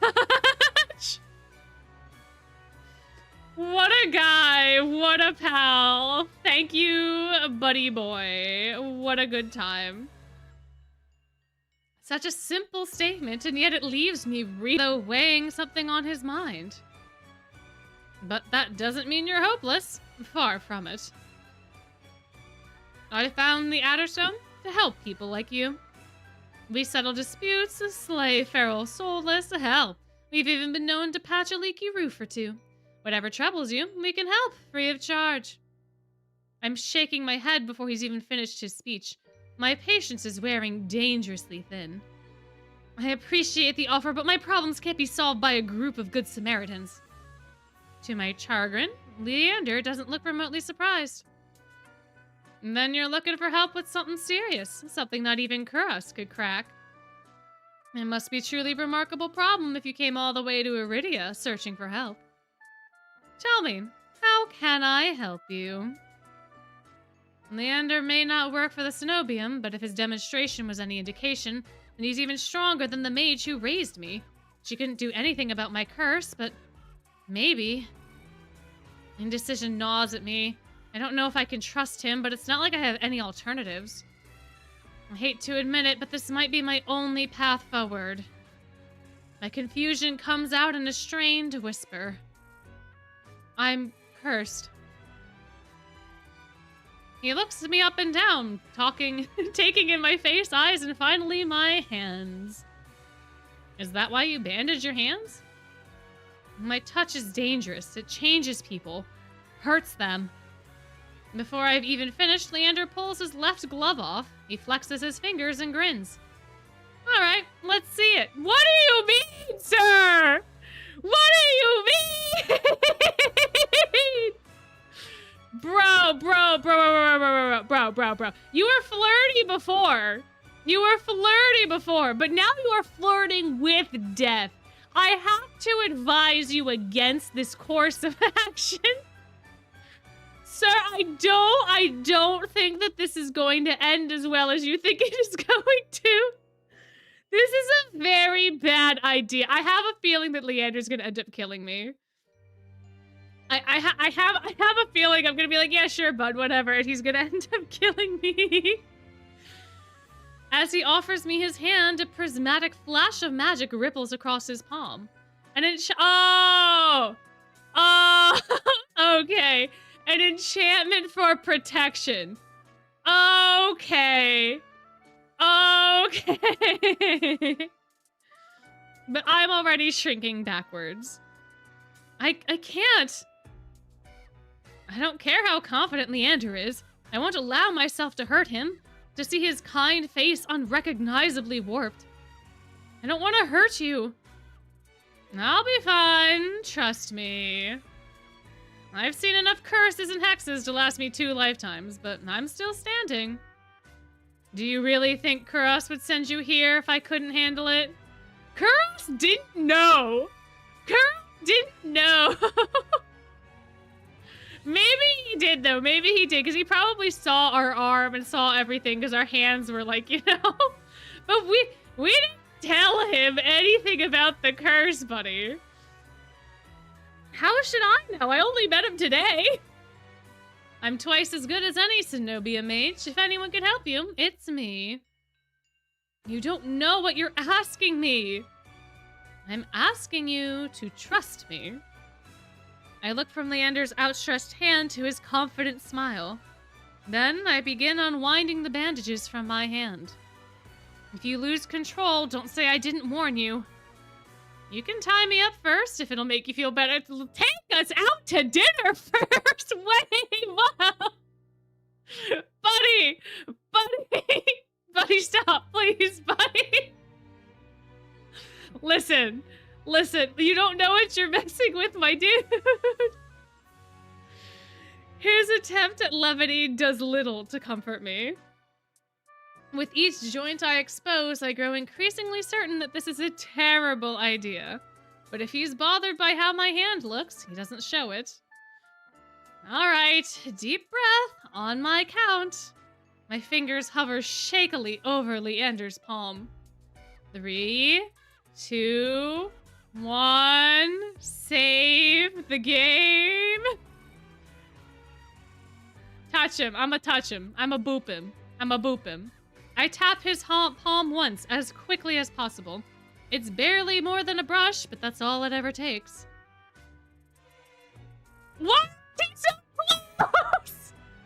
Why are you so close, sir? Back up! What are you doing? Why are you so close?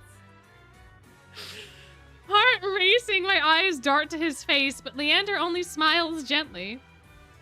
See? It can't be. When I reach for his palm again, Leander catches my wrist before I can pull back. I told you, there's really nothing to worry about. He trails off when his thumb grazes the soft skin of his inner... Oh, and my thumb grazes the soft skin of his inner wrist. I search Leander's faces for trace of...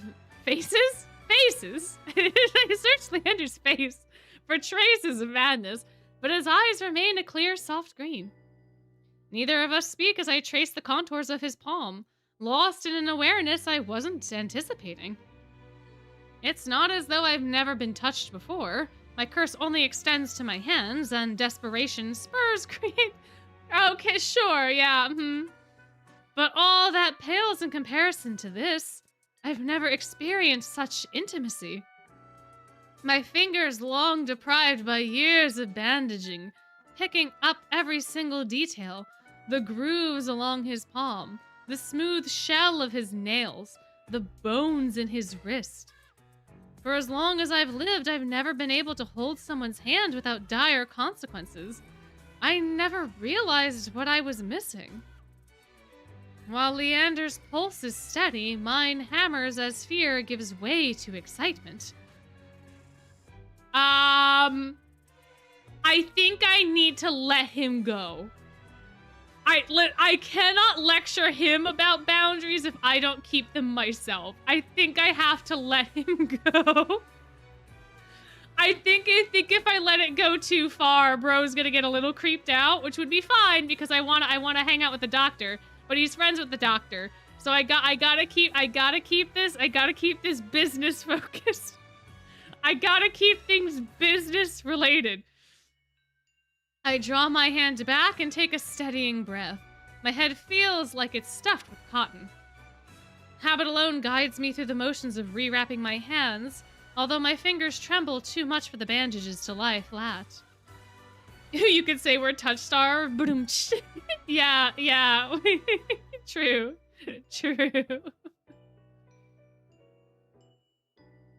I can't believe that worked.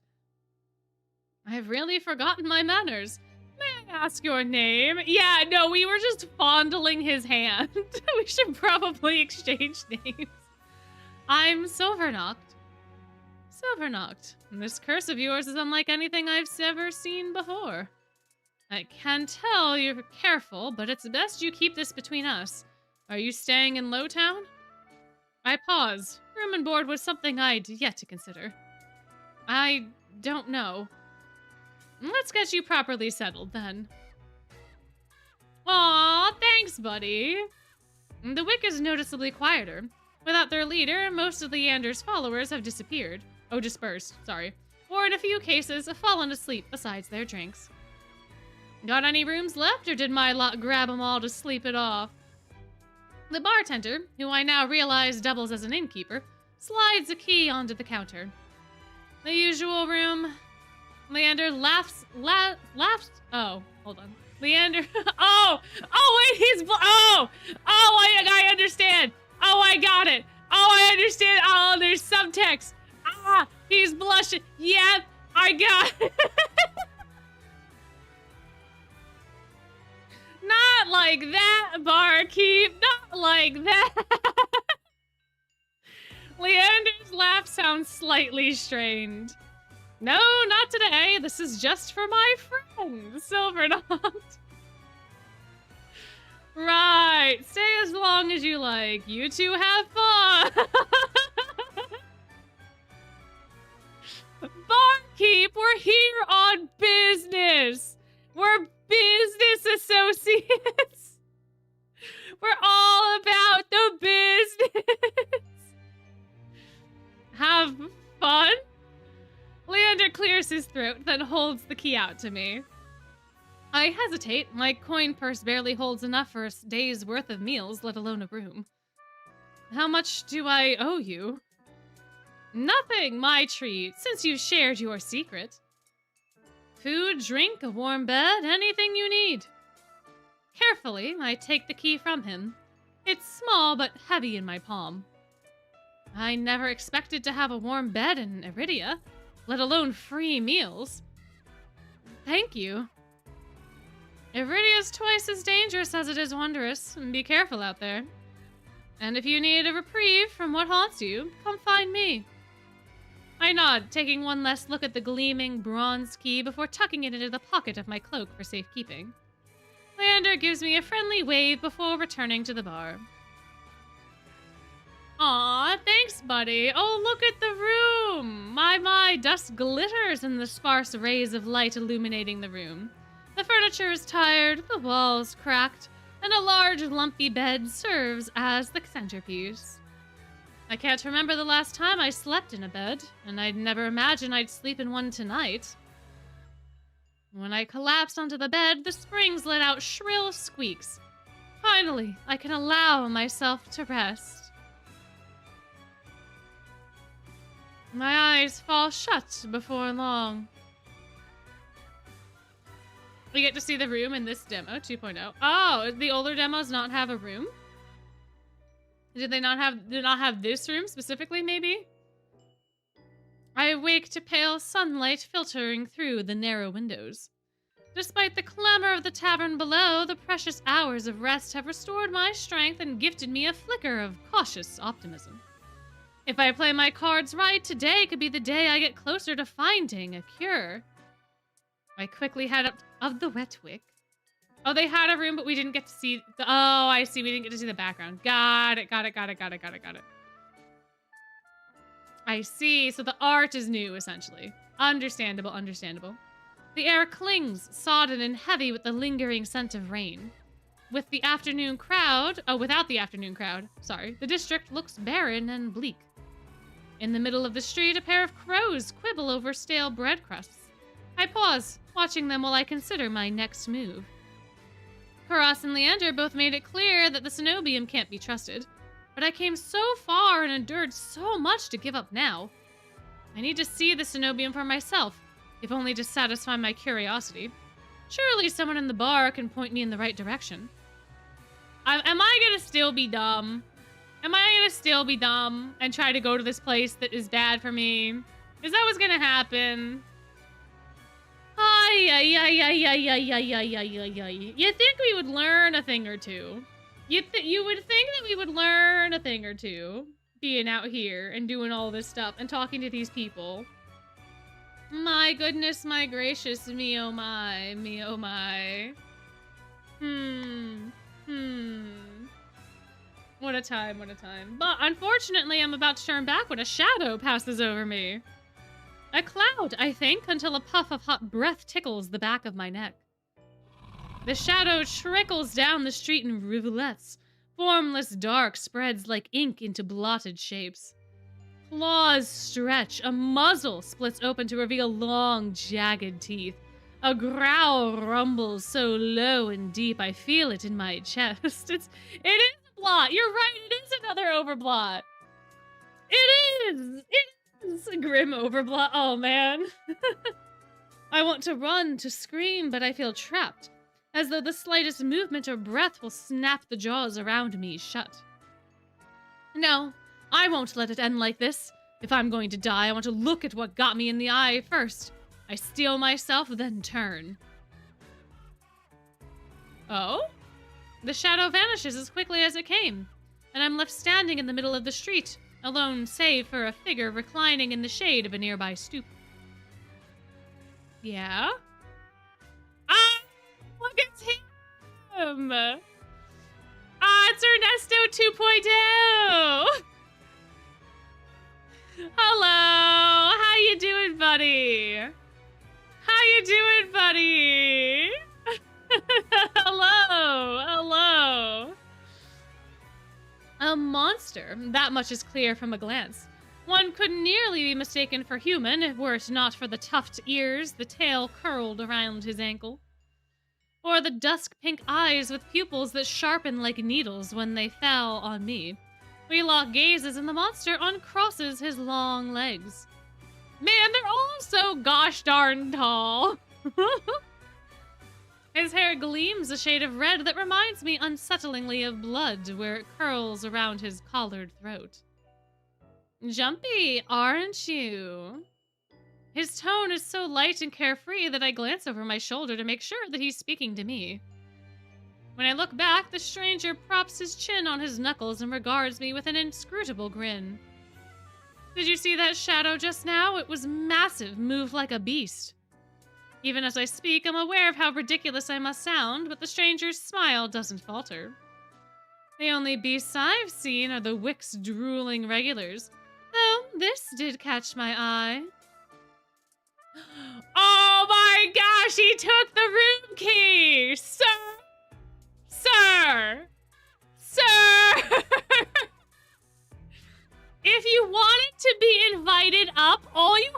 do was ask. Sir! Sir, yeah, I can also see thigh. Yeah, he's in clothes. He is clothed. There's a bit of skin poking through, but he is clothed.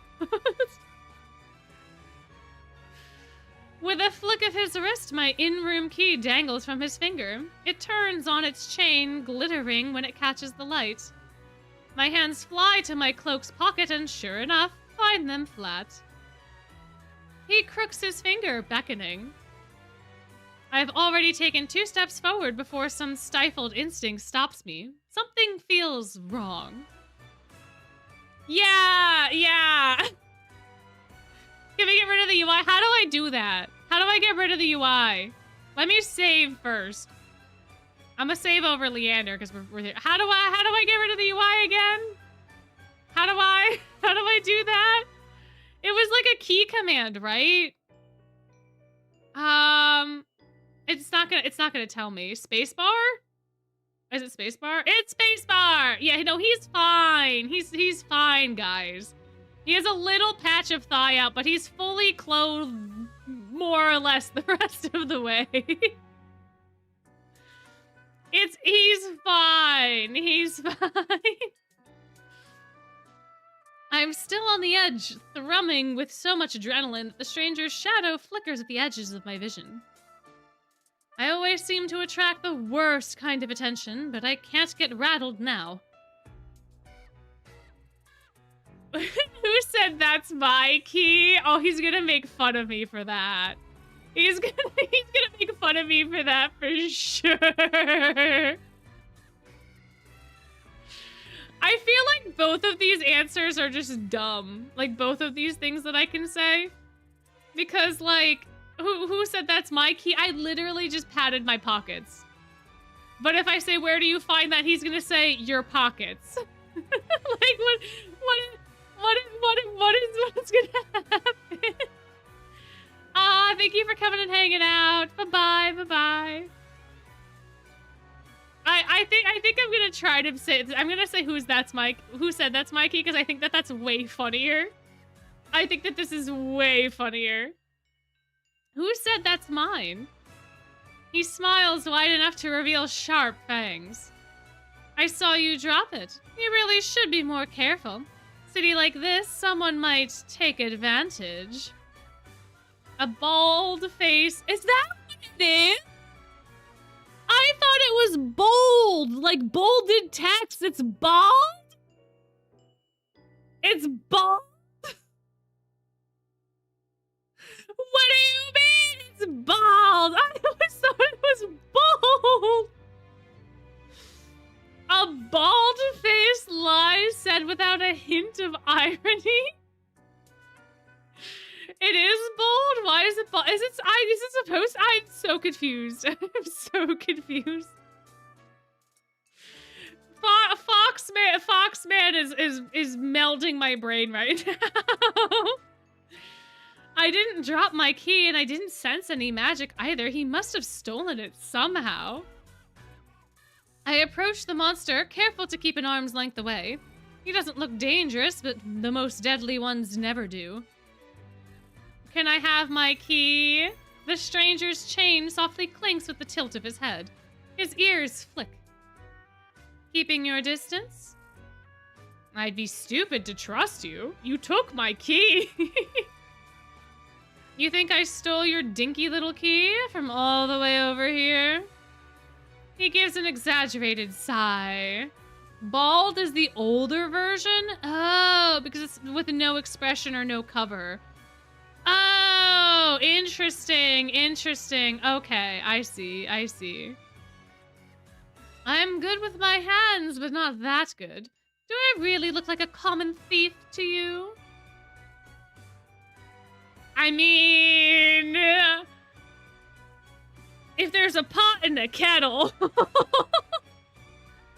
he's got me there. If there's a pot and a kettle, the sheer fabric of his sleeves alone would be too expensive for most street thieves. Hell, his shoes look like they cost more than I spent traveling here.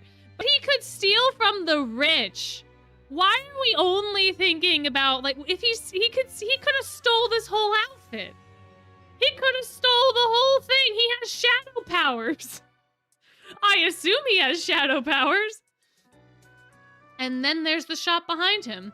No matter the city, parted pink curtains only ever mean one thing. I'm not looking to buy, and I doubt I could afford your services anyway. Oh! Oh, he's a man of the evening. Oh, I see. I see. Luckily for you, I don't charge. Now that's a bold-faced lie if I ever heard one. Now that's a bold-faced lie right there. The man runs the tip of his tongue over a fang, and for the first time since I stepped into that shadow, I feel something other than dread. My face, oh no, not the shadow aphrodisiacs. Oh my gosh, no. Also, good night. Thank you so much for coming and hanging out today. No, Bat! Someone get the spray bottle. I think we need it.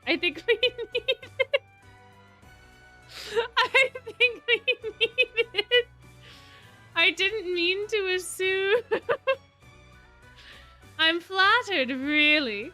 Did you think you could pay to pet my ears? Oh my gosh! Oh, I want to pet the ears. I want to pet the ears, but we're cursed. We're cursed. We can't pet the ears. We're cursed. Holy water, Rolo. No. Oh, good Lord. I just need my key back. Ask nicely and I might even let you tug my tail. Oh, we can't. We're cursed. Just throw it here. So some spindly little street urchin can snatch it and run. He raises my key and tilts his head so he can watch it dangle back and forth. I suppose I could just claim your room for myself. Not that I'd be caught dead slumming in the wick with the rest of those slack-jawed imbeciles. You're obviously not from around here, so tell me, traveler.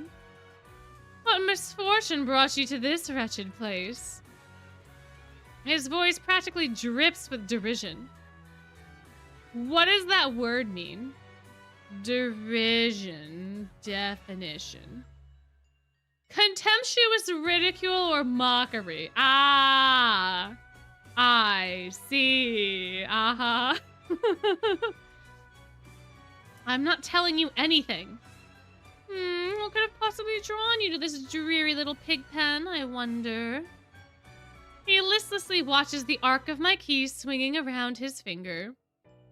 The weather's shit, the food's dreck, and there's entirely too many monsters for a human to feel safe. Unless... Dagger, oh no! Hey, buddy. Hey, could you just I need 5 feet. Pretty please. Dagger sharp eyes flick toward me. They gleam bright with amusement. Unless you're just dying to consort with monsters. Not consort. I wouldn't say consort specifically, but I wouldn't mind if I found some friends and they happened to be monsters. By now, my embarrassment has worn away, leaving simmering impatience in its place. If this is a shakedown, it's the most frustrating one I've ever endured. He's got a point, though, not too... Well, listen. In a fourth wall sense, then perhaps. You know what? I'm bold. How much worse could this get? How How'd you know that I spent all my money starved and nearly died in a swamp just so that I can crawl into bed with the first thirsty monster I met? That earns me a burst of breathy laughter. He gazes at me under his dark lashes. Aren't you funny? Could you be any more obvious? I have been told subtlety's not my strength. So your place or mine? My, this has moved very, very fast. This is a little too fast for me. Thank you very much. I didn't invite you if I had my key.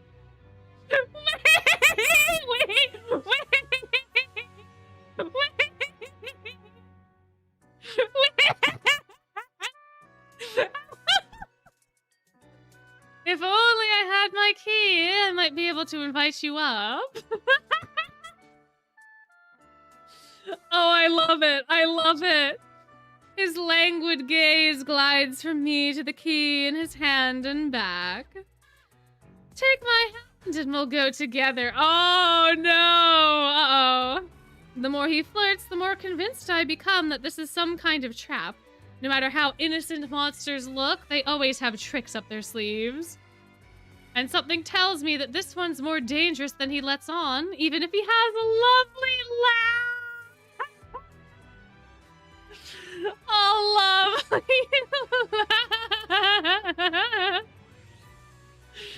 Oh, man. Oh, man. I don't think we rolled the nat 20. I don't think we rolled the nat 20. Yeah, I don't think that he looks all that interesting first. We also probably should stop calling him a monster, I guess. Perhaps. But he is very, very much doing what he's doing. Yeah. Yeah, I have a feeling he's gonna, like, rob us blind. But that would be dumb also, because we don't have a lot of money. He should be able to tell that we don't have a lot of money because of where we're staying. I don't know. I also don't know if we know if the curse works on monsters or not. Because I don't know if we've ever sought out to, like, boop a monster before. I don't know. He would rob me blind too, probably. Probably. I don't know what you want or why you're messing with me. But I'm not coming any closer until I know you aren't going to attack me or bite. I won't bite hard unless you beg me. Okay, alright. Can we... I feel like we need a contract with this man.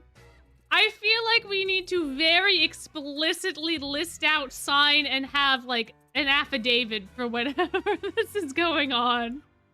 But yeah, where's Azul when we need him? Where's Azul? We need everything clearly defined before anything happens. Oh, man. Oh, man. What a time. What a time. No matter what I say, he finds a way to twist my words into innuendo. Even when I'm silent, he goes on as though we're having a conversation, not a standoff. Do you like dancing? There's been a traveling troupe performing in Hightown tonight. Their luteus is utterly exquisite, truly a performance to die for. Why do I feel like if I went with you, you would kill me? Why do I feel like that would be happening? There's a life in this dreadful place, if you know where to look. You sound like you know the city well. Oh no, are we gonna get him to bring us to the place? The monster's gaze flickers from me to the key hanging from his finger. Naturally, this dump was little more than a miserable little smear on a map when I first arrived. Hightown, Lowtown, I know Iridia like the back of my hand. What about the Cenobium? Do you know where that is? His smile vanishes. Yeah, no one likes this place. How are we not picking up what everyone else is putting down? Why?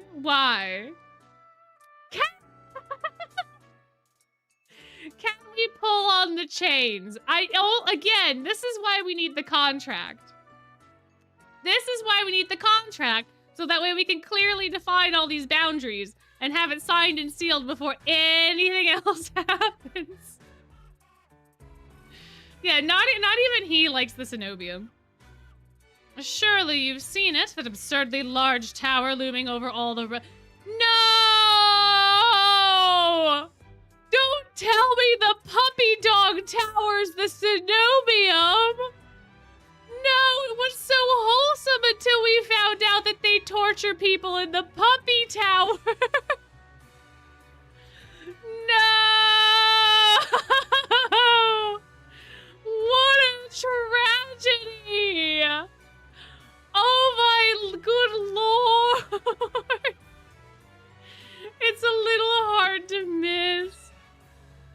He must mean that spire I noticed when I first caught sight of Iridia. The cenobium's overrated. Forget about it. I can show you things those stuffy boars with their limp dick tower couldn't ever dream of. What do you say? How about the two of us have a little adventure? I've already got plans. Oh, have you some pressing matters at the cenobium? Lunch dates with librarians? Tea time with the most esteemed abbess? Abbess? That's my business, so what's the matter to you? I square my shoulders and the amusement bleeds out of him. Your loss. Honestly, it is our loss. I believe him 100%. This is our loss. If only we didn't have 2 more boys to meet. The stranger, finally bored of his own tedious game, extends his hand towards me. The key rests on his palm, neatly dividing skin and leather. When he makes no other move, I reach for the key, but as soon as my fingers graze smooth brass, his hand springs shut around my elbow. Uh-oh. Hey! Oh, no, sir, you're so close, sir. He yanks me down and I stagger, my shoes slipping on the steps. For a sick moment, I fear my bandages will unravel under his touch, but he's careful not to disturb them even as he grips my arm. Why are your eyes different? Why do we have a... Why is there a vignette around the screen? What are you doing? I knew I smelled blood. You reek of the road and death. Oh, I see.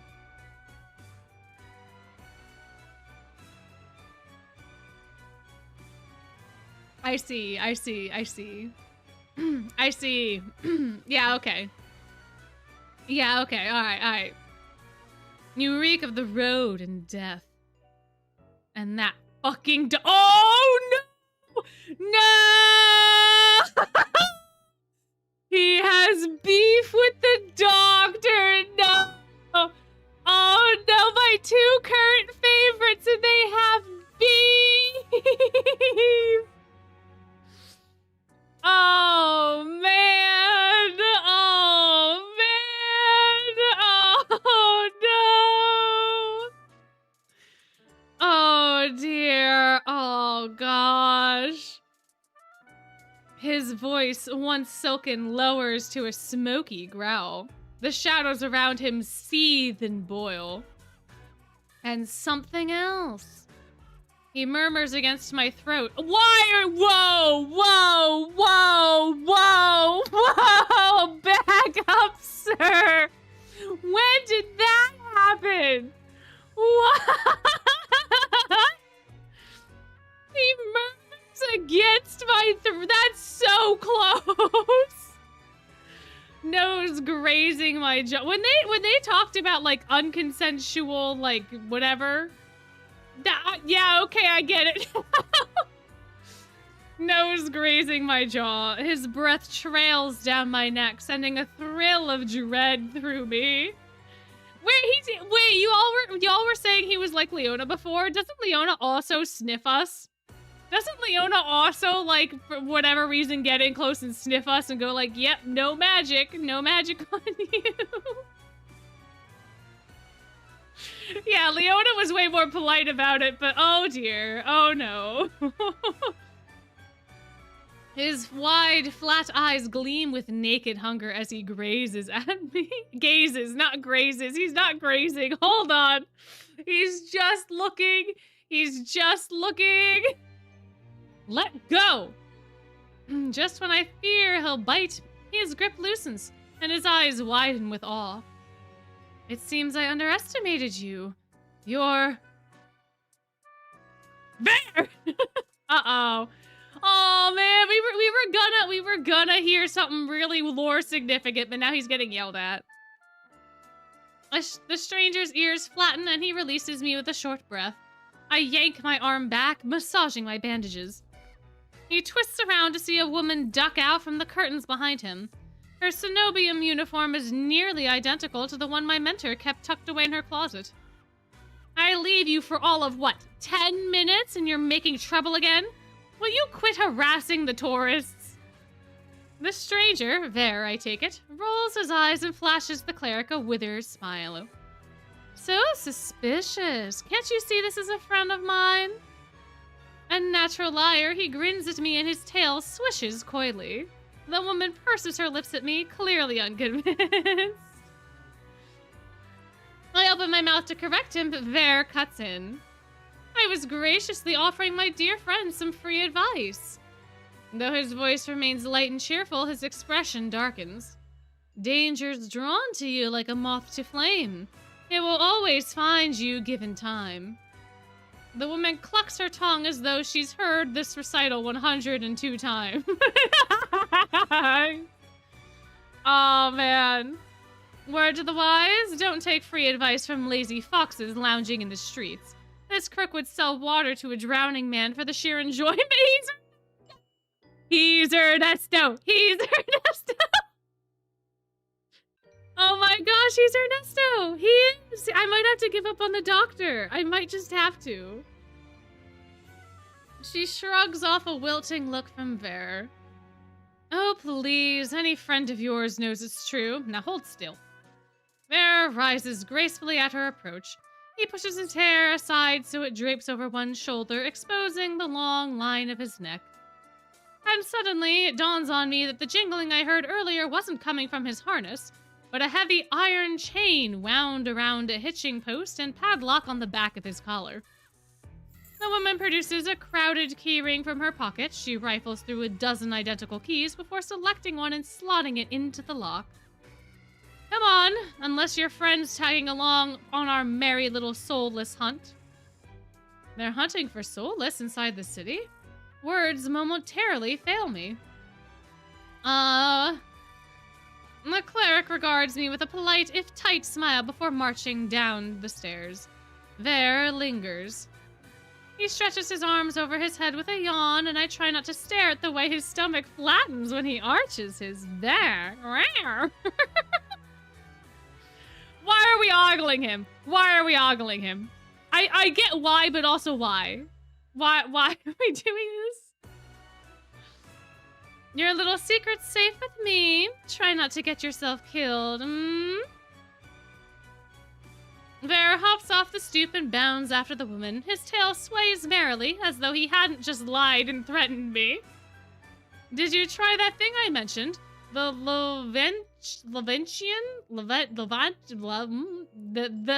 gonna call it the Lloyd. The Lloyd knot. That's the one where you take 3 fingers and... Actually, don't tell me. Knowing you, it's probably disgusting. Ver's airy laughter echoes down the street. It's only after he and the cleric have vanished from sight that I realize I'm still missing something. No! Wait, not the key! Reflexively, I shove my hands into my pockets and find it, the room key. Oh, okay, the key. I raise it to the light. Sure enough, it's my key, but the realization is hardly comforting. I don't know what Ver's game was, or what he wanted from me. All I know for certain is that the cenobium saw fit to leash him. A fate I couldn't share if that's what his vague warning meant. Oh, a fate I could share! A fate I could share! If that's what... I see. I let my eyes drift skyward, past the lanterns gently swaying in the breeze, to the cenobiums faintly visible through the haze. Just one glimpse is all I need, and I can put this all behind me. Why is this not gonna go well? Why is it not gonna go well? This time the key goes into my coin purse for safekeeping. It's not gonna go well. It's not gonna go well. I have a feeling it's not gonna go well, man. Yeah, it is bedtime. I know it is bedtime. It is bedtime for me. I feel like this is a nice convenient stopping place because we're not gonna find our next boy. Oh, wow. Oh, this is beautiful. Oh, this is gorgeous. This is so pretty. Oh, man. All right. Well, I'm gonna leave it here. I'm gonna leave it here because I do have to go to bed. I do have to go. I do, unfortunately, it is Betty by time for me. You want to do this again on Fridays to Nuzlocke? I can put up a community poll for it. I'm gonna skip the last round of ads because we're ending. But I could put up a community post poll for it and see if folks would be down to do this instead of Nuzlocke. So, but or we could continue next Wednesday. It could be either or. The other thing I totally forgot is that we could also do Savannah Claw novel, but I kind of forgot that I had bought it. But we'll figure it out. We'll figure it out. I'm sure if I put up a poll, we'll probably end up with Nuzlocke anyway. But it has to be Silverno though. Hey, Silverno has to play this game. I don't know if I want to traumatize him that much. I don't know if I want to do that. I don't know if I want to do that. You know. But anyway. This was delightful. This was such a fun time. I quite like this game a lot. I like it. I like it a lot. The characters are all so cool. They have very distinct personalities. It's a good time. It's a good time. I really enjoyed it. I really did. It was very fun. And hopefully we'll get to do it again sometime, I'm sure, whether that be next week or whenever. But I thoroughly enjoyed this. So, but unfortunately it is Betty by time. So, if you are heading to sleep, have a good sleep. If you are going to be having a day, I hope you have a wonderful day. And I will see you in the next one. Night's blessings. Bye-bye.